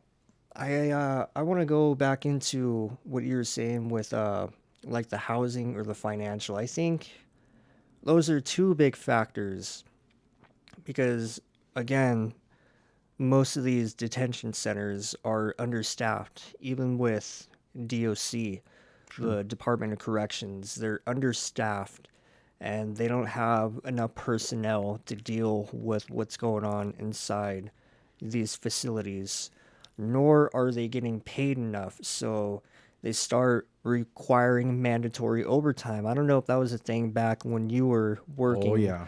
but I've heard a lot of these deputies talk about how we're having to work, 6 days a week, 7 days a week, nonstop, mandatory overtime. And I mean, fortunately, we finally built a new facility that's going to house, a few hundred more individuals. No. No? No. It actually houses right around the same. I don't. I don't. Wow. I didn't. I didn't fully understand that one. Yeah, see, the news Maybe it. media. Maybe it's built right now to house a certain amount, and maybe there's plans for expansion. Maybe they put on. I don't know. Last I heard, it was around the same amount that our current one holds, but they needed a new jail anyways. They did. That one I was worked in that. It was you'd have sewer water dripping on your desk. It was very disgusting. outdated. It was disgusting. No one does. No one. I don't. Maybe put a pedophile in that place in the jail. Leave them over there. Mm-hmm. Leave the pedophiles at the 909 Court Street, and other criminals. Move them over to the new jail. Mm-hmm. But yeah, yeah, no one deserves to work in an environment like that. I agree. It's very unsanitary.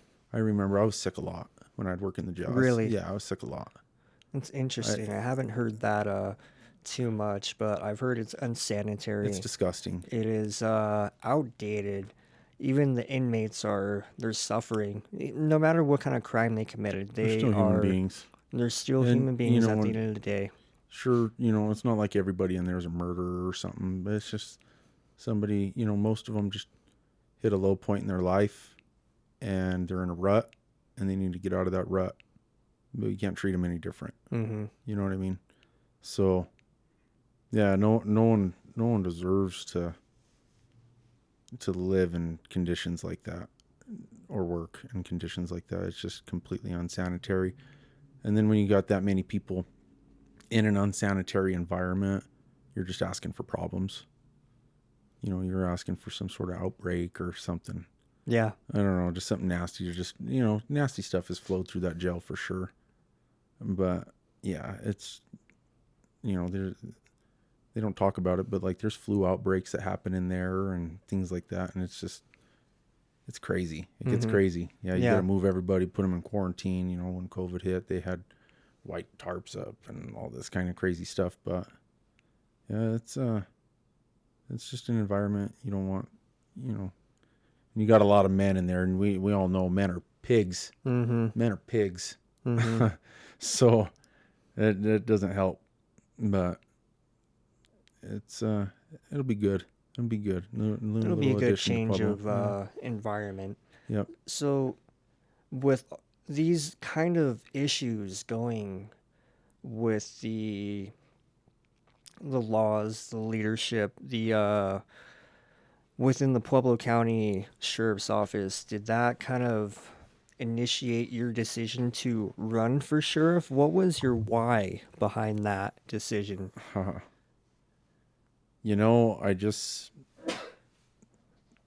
saw what was happening in the community. I've heard, for years that people are tired of the crime and things like that. And man, I had a bunch of supervisors, cat's out of the bag. Cat's out of the bag. Had a bunch of supervisors and coworkers come to me just privately and ask me to run. They were like, Joey, if anybody can fucking do this, it's you. And so I was like, you guys, you're crazy. You're crazy, Sheriff. I don't, you know how much there's a lot of responsibility behind that. Mm-hmm. And then a politician. I don't like politicians. Mm-hmm. I like them. I like them as people, but the character of being a politician, not for me. Never did it. And maybe that's why I lost. I don't know. I didn't act too much like a politician, but I gave him a run for his money. It was a fun race. It was a Yeah, fun race. I saw that. So it sounds like that people knew what kind of character you possessed, and they were really drawn to the type of person you were and what kind of person you were. Mm-hmm. So for people to come up to you privately and ask you to run for sheriff shows a lot about who you really are and how serious you took your job on a empathetic and professional standpoint. Right. Yeah. No, I just, I didn't think, for me personally, and this is just me looking at myself and then hearing what other deputies would say, just their perspective of me too. But I wasn't like, I don't know, I guess anybody can say this, but I didn't feel like I was like your normal police officer or your normal sheriff's deputy. I mean, but I didn't take it as a bad thing. They said somebody was, if a deputy was having a problem, just couldn't get through to someone, they'd be like, get Joey. Get the guy with gift of gab over there. That's Mm-hmm. what they'd say. Get Joey. He's got the gift of gab. Let him talk to this person. Let him talk him down. Let him get him relaxed. And then find out what's going on. And sometimes I'd go approach him, and it was just like how I said earlier. It'd just start up here. So I'd start up there. I'd match him. It was just what I did. I'd just mirror him. And they would see that I was mirroring them, and it'd just come down. And then we were cool. We could talk. We'd apologize to each other. I never meant anything. I'd just mirror them. It was just part of it. And then apologize to each other, show our respect to each other, and just get to the bottom of it. Just find the truth, Mm-hmm. So you took a more human approach to it, but also have to. matched their energy. You That goes at back first. into what you were saying, like learning the psychology Sure. behind a human. Sure, and it's not like, if they if they're off the wall and they're waving a gun, like I'm not going to go off the wall and wave a gun up in the air too. You know what I mean? But like, no, just if they're screaming and shouting and yelling at me, then I'll just match their volume, and then they kind of see, oh shit, he's just as loud as me. Mm-hmm. And they would just, I don't know, there's something to it. They just bring it down, and it was cool. Never really had problems. I enjoyed it. It was fun. So do you think there was a change that needed to happen within the leadership in Pueblo County Yeah. for you to run for sheriff? Without hesitation, yes. Without hesitation. So going back into why you ran for sheriff, did you feel like there was what kind of leadership problems did you see within the sheriff's office that, provoked you to run for candidacy?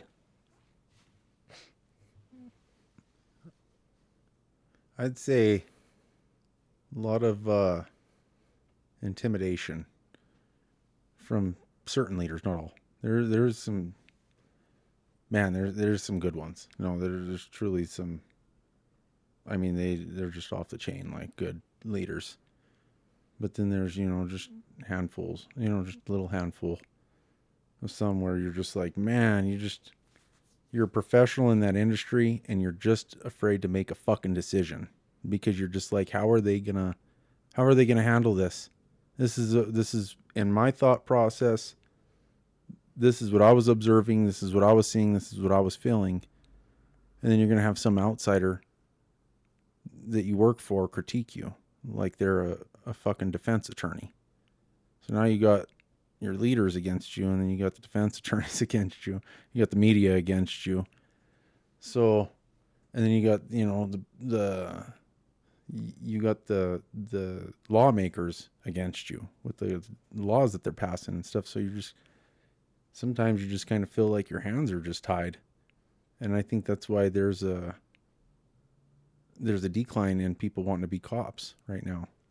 I can't speak on fire or I can't speak on any other industry aside the one that I was a part of and what I observed. But yeah,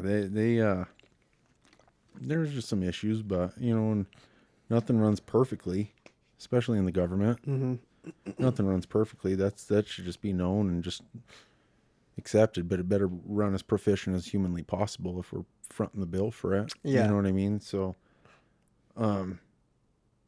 yeah, I'm not going to sit there and slam anybody. The job's not easy. Once you're thrown into the job, it's not going to be easy. You're taking on all this liability, and yeah, you're the face of it, right? So you're going to catch the brunt. When anything goes sideways, you're going to catch shit. So, but just the way things were going and how everybody was feeling, and the morale was just so blah among so many people, and when you got a bunch of men and women who are making decisions on other human beings' lives, you want them to be top performers. You want them to be. You want that. You don't want them disgusted with their job and what's going on in their, on the job side of things when they come handle your case. You want all the support you can get. You just want a clear-headed cop. You want a cop that's going to be fair. You don't want somebody that's going to be emotional in writing their report, or you know what I mean? The respect has to flow both ways. It has to. And I think people that are, even if you're in trouble or if you're scratching the ticket or arresting somebody, you still got to be respectful and just honor the badge and honor your community, and you're held to a higher standard. So be a professional, but just don't take anything personal. Don't take anything personal. And then, I've learned just being out of it. Maybe there are certain things that I shouldn't have taken so personally when I'd make a decision, and that was just how I felt. And, I'll still 100% stick by my decisions or whatever I made on certain calls or anything like that.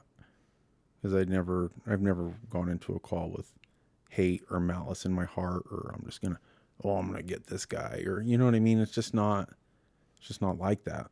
But you would have guys that, and they're not there anymore, but you would have guys that walk into that jail and, they'd be detention officers and, all right, motherfuckers. Really? You're just going to address 80 dudes like that? So this is like... So it's like, don't talk to people like that. This is like leadership as in like sergeants, I don't know the ranking structure, but captains. At the sheriff's office, it's, you got your CJRTs. Those are your civilians. Those are the people that are going to open and close the doors, check the cameras, things like that. And then your next one up is going to be the detention deputies. There's going to be some detention deputies that are post-certified and not post-certified. Post-certified meaning you went through the academy, you did all that stuff to get that piece of paper that says you can go on the streets and be a street cop. Okay. So, and that's just in the simple terms.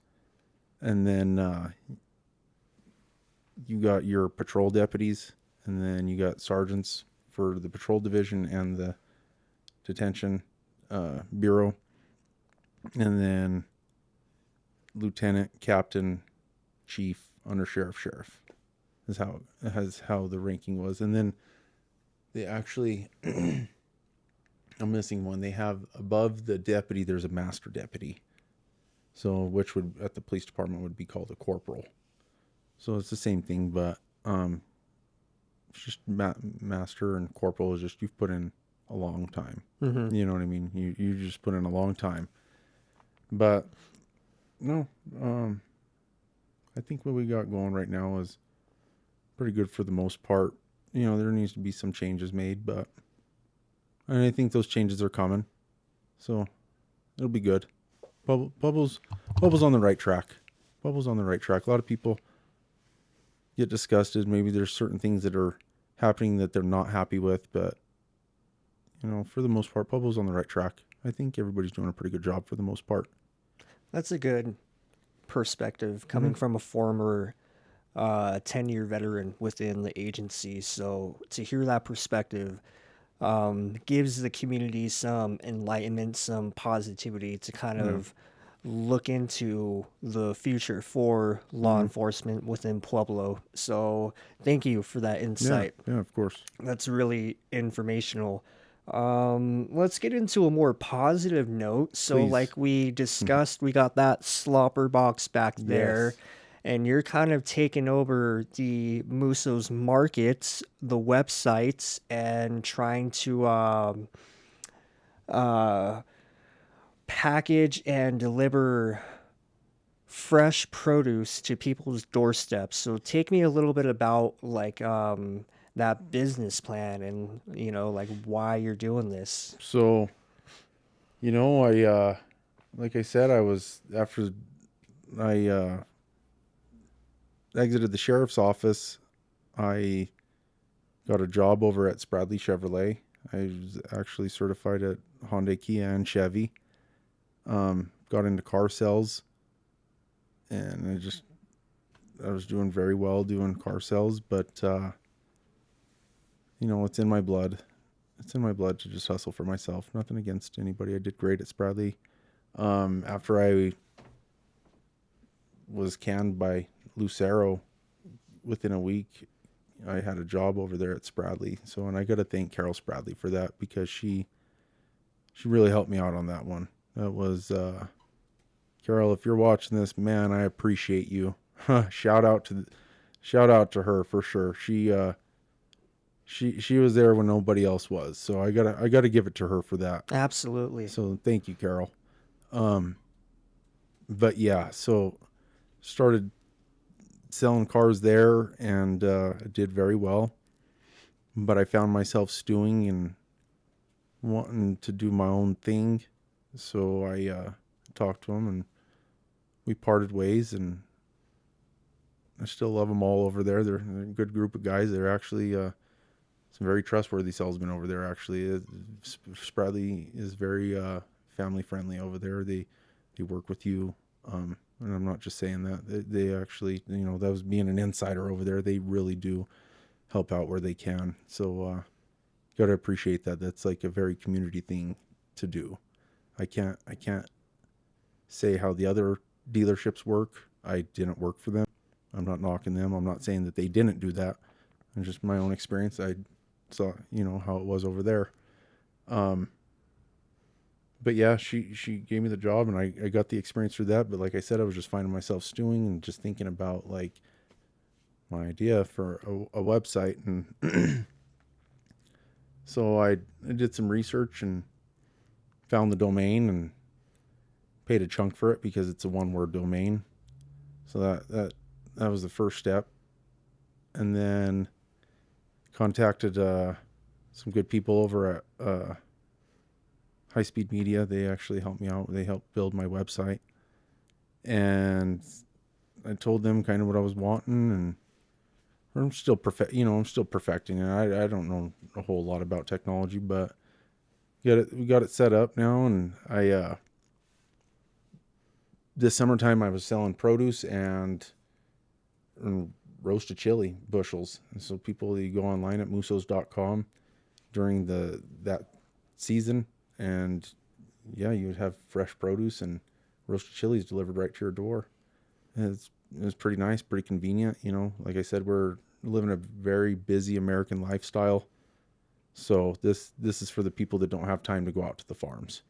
This is for the parents that are running their kids to basketball and baseball, and taking them to sports and wrestling and things like that. So these are for the people that just don't have the time to go out there. And it works. I'm going to perfect it. I'm going to make it better as time goes on. But it was really exciting just to learn. I mean, it's totally new to me. You know, doing websites and lists and stuff, and the SEO and all the copy, and you know what I mean. Just I've learned something. I've learned more stuff in the last few months than I've learned in a long time. So to take all the sales and my life experiences and stuff like that and be able to apply it into this now, that's what I got to try. You know what I mean? So Yeah. I know if something ain't working, I can always go do something else. But I don't think I'll ever, not for a while, at least be done. You know what I mean? Like we're just getting started. We've got this slopper box going, and I've had quite a bit of people. I told you the number earlier. I've had quite a bit of people reach out on it, and it's been a big hit so far. It's been a big hit. From personally viewing the announcement and the release of the Slopper Box and seeing how much feedback and engagement it has gotten, the numbers and the amount of people who have been wanting a Slopper Box is insane. Even just the quarts of chili or the pints of chili that you've been advertising, the amount of support, love, and demand for it has been, honestly, I'm surprised, because I'm surprised people want this product, and they want it now. Like they want it. They want to be able to make it in their own home. You know? They wanted it yesterday. They wanted it the day before the release. Yeah. So you're doing a great job with what you're doing. It seems like it's natural for you to go up to, complete strangers and advertise this product on social media. Thanks to car sales. Exactly. And all your other experience in life. I learned some life skills, some valuable life skills for sure. And I don't mean to talk over you, but I learned some valuable life skills. Yeah, it seems like it's very natural for you. So I definitely am inspired by how you approach that situation. But you also have a lot more life experience than I do. So you have a lot more experience with the psychology behind sales and how it works and how you should do things. But just having it being short and sweet, and just a sweet little short introduction, what you're doing, what you're providing, what the product is, and just doing it and going out into the community and advertising that is priceless. Well, thank you. I appreciate it. Absolutely. I appreciate it. Yeah, no problem. So what was, when did you quit Spradley, and then when did you, launch Musso's Market? It was either July or August of this year. Of this year, yeah. So I was getting the website built, and I think the website got, it was like right in August actually. It's kind of a little bit of a delayed launch. I'm sure I didn't make it easy building it. I have a lot of things in there. I was telling you earlier, I have affiliate marketing through there where anybody can post content around whatever item it is. It could be the roasted chili. If you bought some roasted chili, post some content around it. If you bought a pine or quarter green chili, post some content around it. Sign up to be an affiliate. Somebody buys it, you can get a commission. So I have that embedded into the website, and then just a few other tools. And so I just kept adding stuff to it, of course. So it kind of delayed the launch a little bit, and I've kind of been stewing on this idea for quite some time, and I didn't really want to talk to too many people about it, but I just wanted to talk to a handful of people that would give me some hard truth. And it seems to be attractive so far. You can hear people, but they might be telling you what you want to hear, or they might be sugarcoating something. So everybody I asked, I really didn't know if I was getting a real legit, you know what I mean? A real, yes, a real critique answer. But so I just said, fuck it, I'm going to launch it. So, and it's gotten a lot of attention right now. So I'm very grateful for that. Absolutely. You're going to get honest, real, genuine feedback here. the product and your vision for it is great. Like we were discussing earlier, how reels are a very big factor in marketing anything. I think that's a good marketing strategy you can pursue a little more aggressively. It looks like you are doing that, but it's on like well, actually, no, it's on your story and on your Facebook and Instagram pages. So, I mean, it's not like you're doing anything wrong. I think just pursuing it more aggressively. And one of the hardest parts is consistency, Oof. you know? So it's hard to stay consistent with managing the back end of what's going on, but Oh, yeah. also posting content. But a lot of people have told me who are very engaged in posting social media content for their business, but they also run the business. Like this one guy had, he was saying, I'm not an ice cream shop that's, you know, running a social media account. I'm a social media account that's running an ice cream shop. Right. And he says that because he's so aggressive and consistent with posting social media. He has got his following and his audience and his customers from just seeing that social media post and, you know, buying the product. So I honestly, just like what we were talking about earlier, like Big Bear, how they're going so aggressive on this I love social that. media approach, you know, it brings in that new customer clientele, Right. and it brings in new faces, new people. It puts your product in different places that you didn't think would put the product in front of. So like internationally, globally, and nationally, it, you know, it has potential to reach people outside of Pueblo. Oh And yeah. That's you the know, goal. That's the goal. like you were saying, that's kind of your vision for it. So I mean, like I said, you're gonna get the raw, genuine opinion. That's no bullshit. That's like what I'm seeing. I always like when I see someone doing something like that, you know, I always kind of like to compliment them because it's very, I wouldn't say innovative, but it takes a lot of initiative to pursue that Oh and yeah. create that kind of hustle for themselves to market whatever they're doing. No, I So that's appreciate that. you know, you got your mindset in the right place. You got your goals set in the right place. What I you're doing appreciate that. is very good. And I think a lot of people are gonna be drawn to the product and want it not only in Pueblo but, you know, nationally. People are gonna want it. There's gonna be a demand. And there's gonna come a point in your life, I'm sure you're experiencing it now, where you got to figure out how I can ship this product to newer people. But how can I what was I getting at? What was I getting at? How can I, you know, keep up with the creation of this product to supply the demand Right. for it, you know? I got to make a lot of fucking chili. Exactly. I got to make a lot of chili. Mm-hmm. Yeah. No, for sure. Yeah, and you know, I'm just kind of running everything on my own right now. I get help here and there, but you know, I'm gonna have it. I'm gonna have it pretty dialed in here pretty soon. I'm just figuring it out, but there's gonna be a lot of people eating good here pretty soon. Oh man, I Oh yeah, don't doubt it. once the shipping gets going, we got a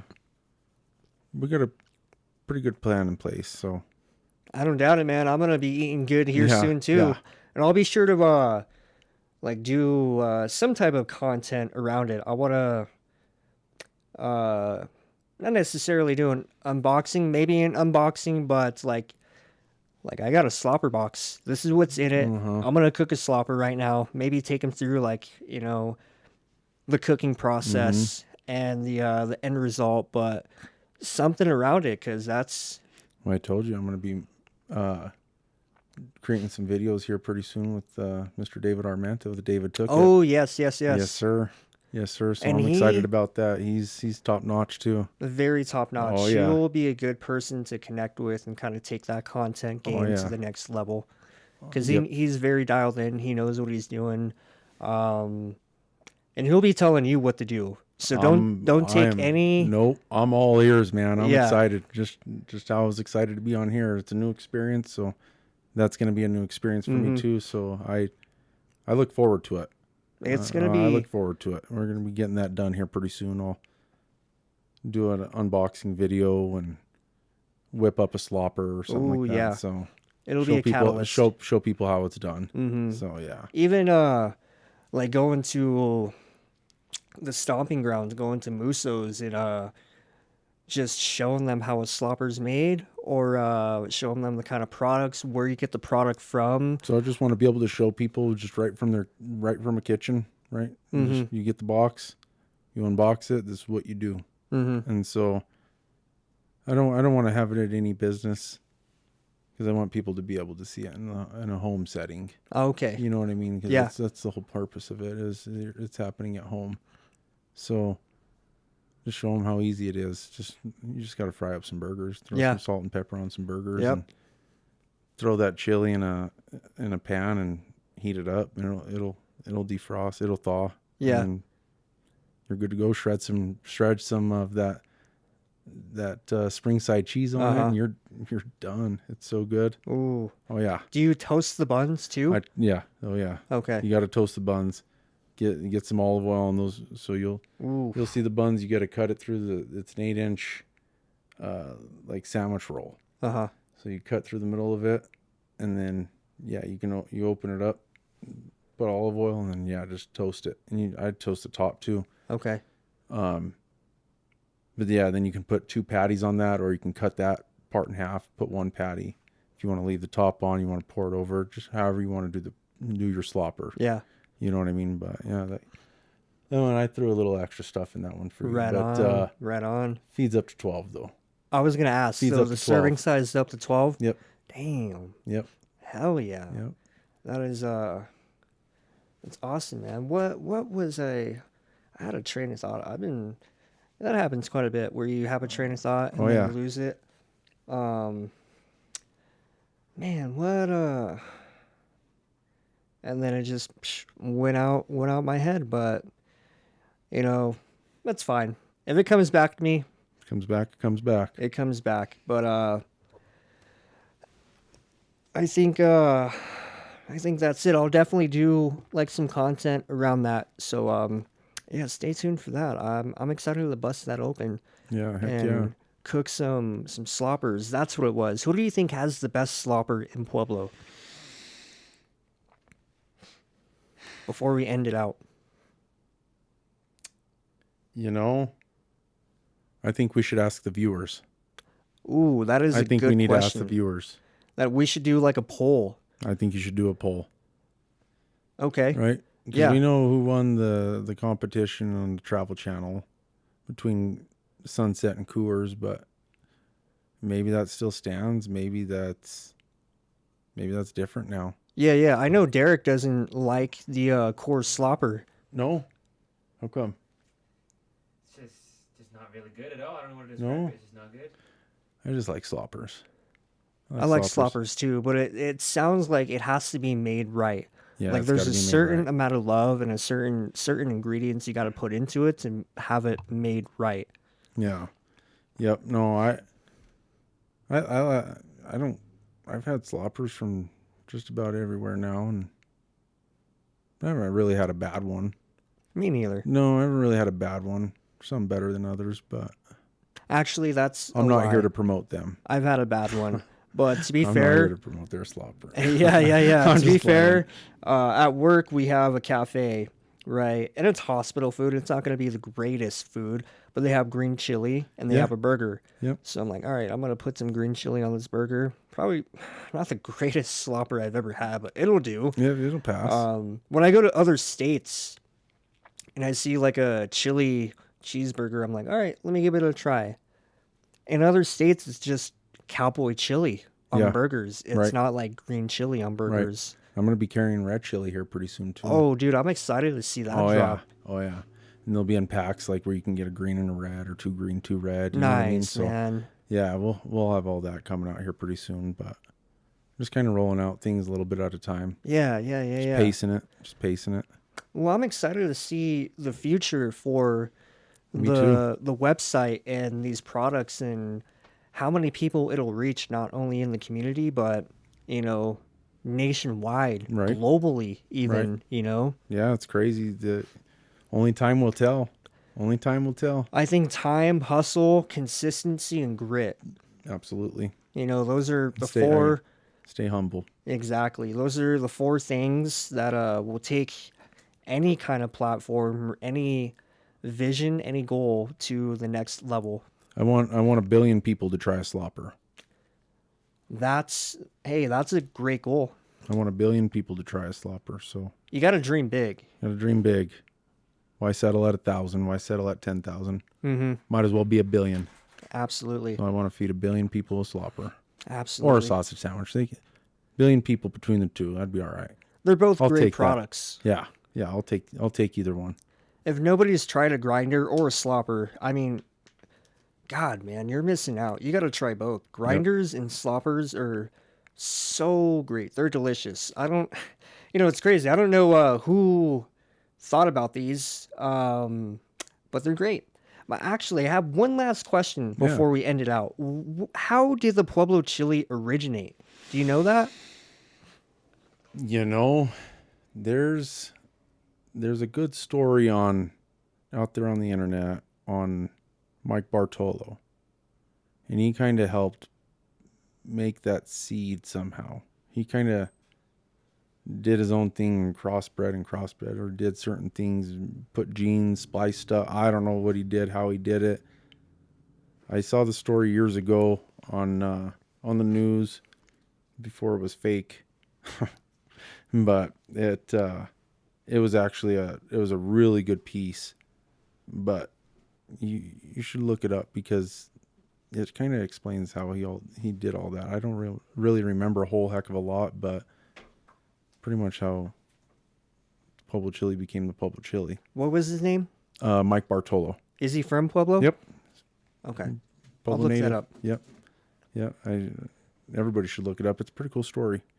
I'll have to actually look it back up again, but yeah, it just kind of tells this whole story. But it was on KOAA News. It was like a 10-minute news segment on him, but it was super cool. Is he still alive? Yep. Okay. Yep. He'd All be a right. good person to have on here. He very well maybe. Yeah, that'd be a good person to have on here. Yeah, There's a lot of good people to have in Pueblo. absolutely. On this podcast, for I agree. sure. I agree. We'll talk more about that afterwards. But Yeah. we're gonna close it out, guys. This has been another episode of the All In Podcast, and you heard it here from Joey Musso himself, a former political candidate for sheriff, police officer within the law enforcement community, and now he's an entrepreneur, business owner, CEO of Musso's Markets. So, Joey, where can they find the product and where can they find you on social media? Just head on over to Musso's Market. It's the same handle across all social media platforms, or you can go to mussos.com and subscribe and follow us on social media for some promotions and some upcoming things that I got planned here pretty soon. So it'll be exciting. I got a lot of things planned. So we're gonna get a lot of community engagement, and we're gonna have some fun with it. We're gonna let this be like a people kind of control it, sort of store. You know what I mean? So Yeah. I definitely have some ideas. Here's one of them. I'll give you an idea. I want to have a competition between a bunch of people's grandmothers who makes the best dish. Oh. And then I want to be able to offer that dish on mussos.com Oh. as that grandmother's dish. So, Dang. Call it. whatever, abuela, or, I was going to say abuela, yeah. Uh-huh. Like abuela's dish or Yeah, whatever they call grandma in Italian. No, that's Spanish. We're in. Well, I know, but I want to be able to offer food of whatever, from Mexicans, Italians, whatever. But the food that I know is Italian food and Mexican food. That's the food I'm passionate about. That's the food. That's the only food that exists. That and American food and anything that's breakfast. Absolutely. But that's the only food that exists for me. So that's the food I'm going to dial in on. Yeah. Mexican food and American food and Italian food. So Nice, dude. but I want to bring that culture all into one place. So it's you never think you would have an Italian guy cooking some green chili, right? No, But I would have never thought that. people think that it was cooked by maybe a Mexican. You know what I mean? I don't know. I would have thought originally, yes. So, but no, yeah, but there's some good things. You know, I was, being born and raised in Pueblo. I love it. I was raised in being in a Hispanic community. So you pick up on a lot of that. You know what I mean? You pick up on the culture of it. And so I am very passionate about cooking Italian food and cooking Mexican food. So, like I said, you got spaghetti and chilies on the same plate. Oh, yes. So we've made it work, guys. We're like this. Mm-hmm. So exactly. Well, thanks for coming on, man. Yes. I appreciate you kind of giving the viewers a little bit about, the Musso story, your story, just kind of diving into, who you are and what Shit. kind of person you are. yeah, shit. Thank you. I didn't think I was that interesting, but I appreciate it. Not a problem, man. I feel like, Pueblo has a cool story to tell, and why not go back to the roots and reach out to someone who is a member of this family who goes back to 1904. That's bad. Yeah, no, that's badass. Thank you for having me, and look forward to seeing this on YouTube here pretty soon. Oh, man. Thank Guys, you. go follow this guy. I appreciate it. Yes, of course. Don't forget Yeah. to like, comment, share, subscribe, whole 9 yards. This is Joey Musso. Go ahead and get a slopper from Musso's Market. It is awesome. Sloppers are amazing. Grinders are amazing. You got to check them out. You can find them on mussosmarket.com. Check it out. He'll deliver it right there to your doorstep, and it's going to be a genuine interaction. You're not going to forget the moment when you got a slopper to when you put it on your kitchen stove and you make it. It's just going to be a family dinner that is it's going to really resonate with you. So check it out. With that being said, this is Xander, Mr. All In. You can find me on all social media platforms, TikTok, Facebook, Instagram, YouTube, baby. The All In Show. Some of them are going to be the All In Podcast, the All In Media. If you're looking it up on YouTube, I don't know what it is about the algorithm, but when you type in the All In Show, just no spaces, just the All In Show, no spaces. First one that pops up, baby. You got to kind of, I don't know, figure out the algorithm. But yeah, again, I appreciate you, Joey. This has been the All In Show, and we're going to get out of here, guys. Thank you all for tuning in, and I hope you enjoyed Joey Musso's story, and I hope you enjoyed the video. So everyone watching, peace out, baby. Thank you. Absolutely.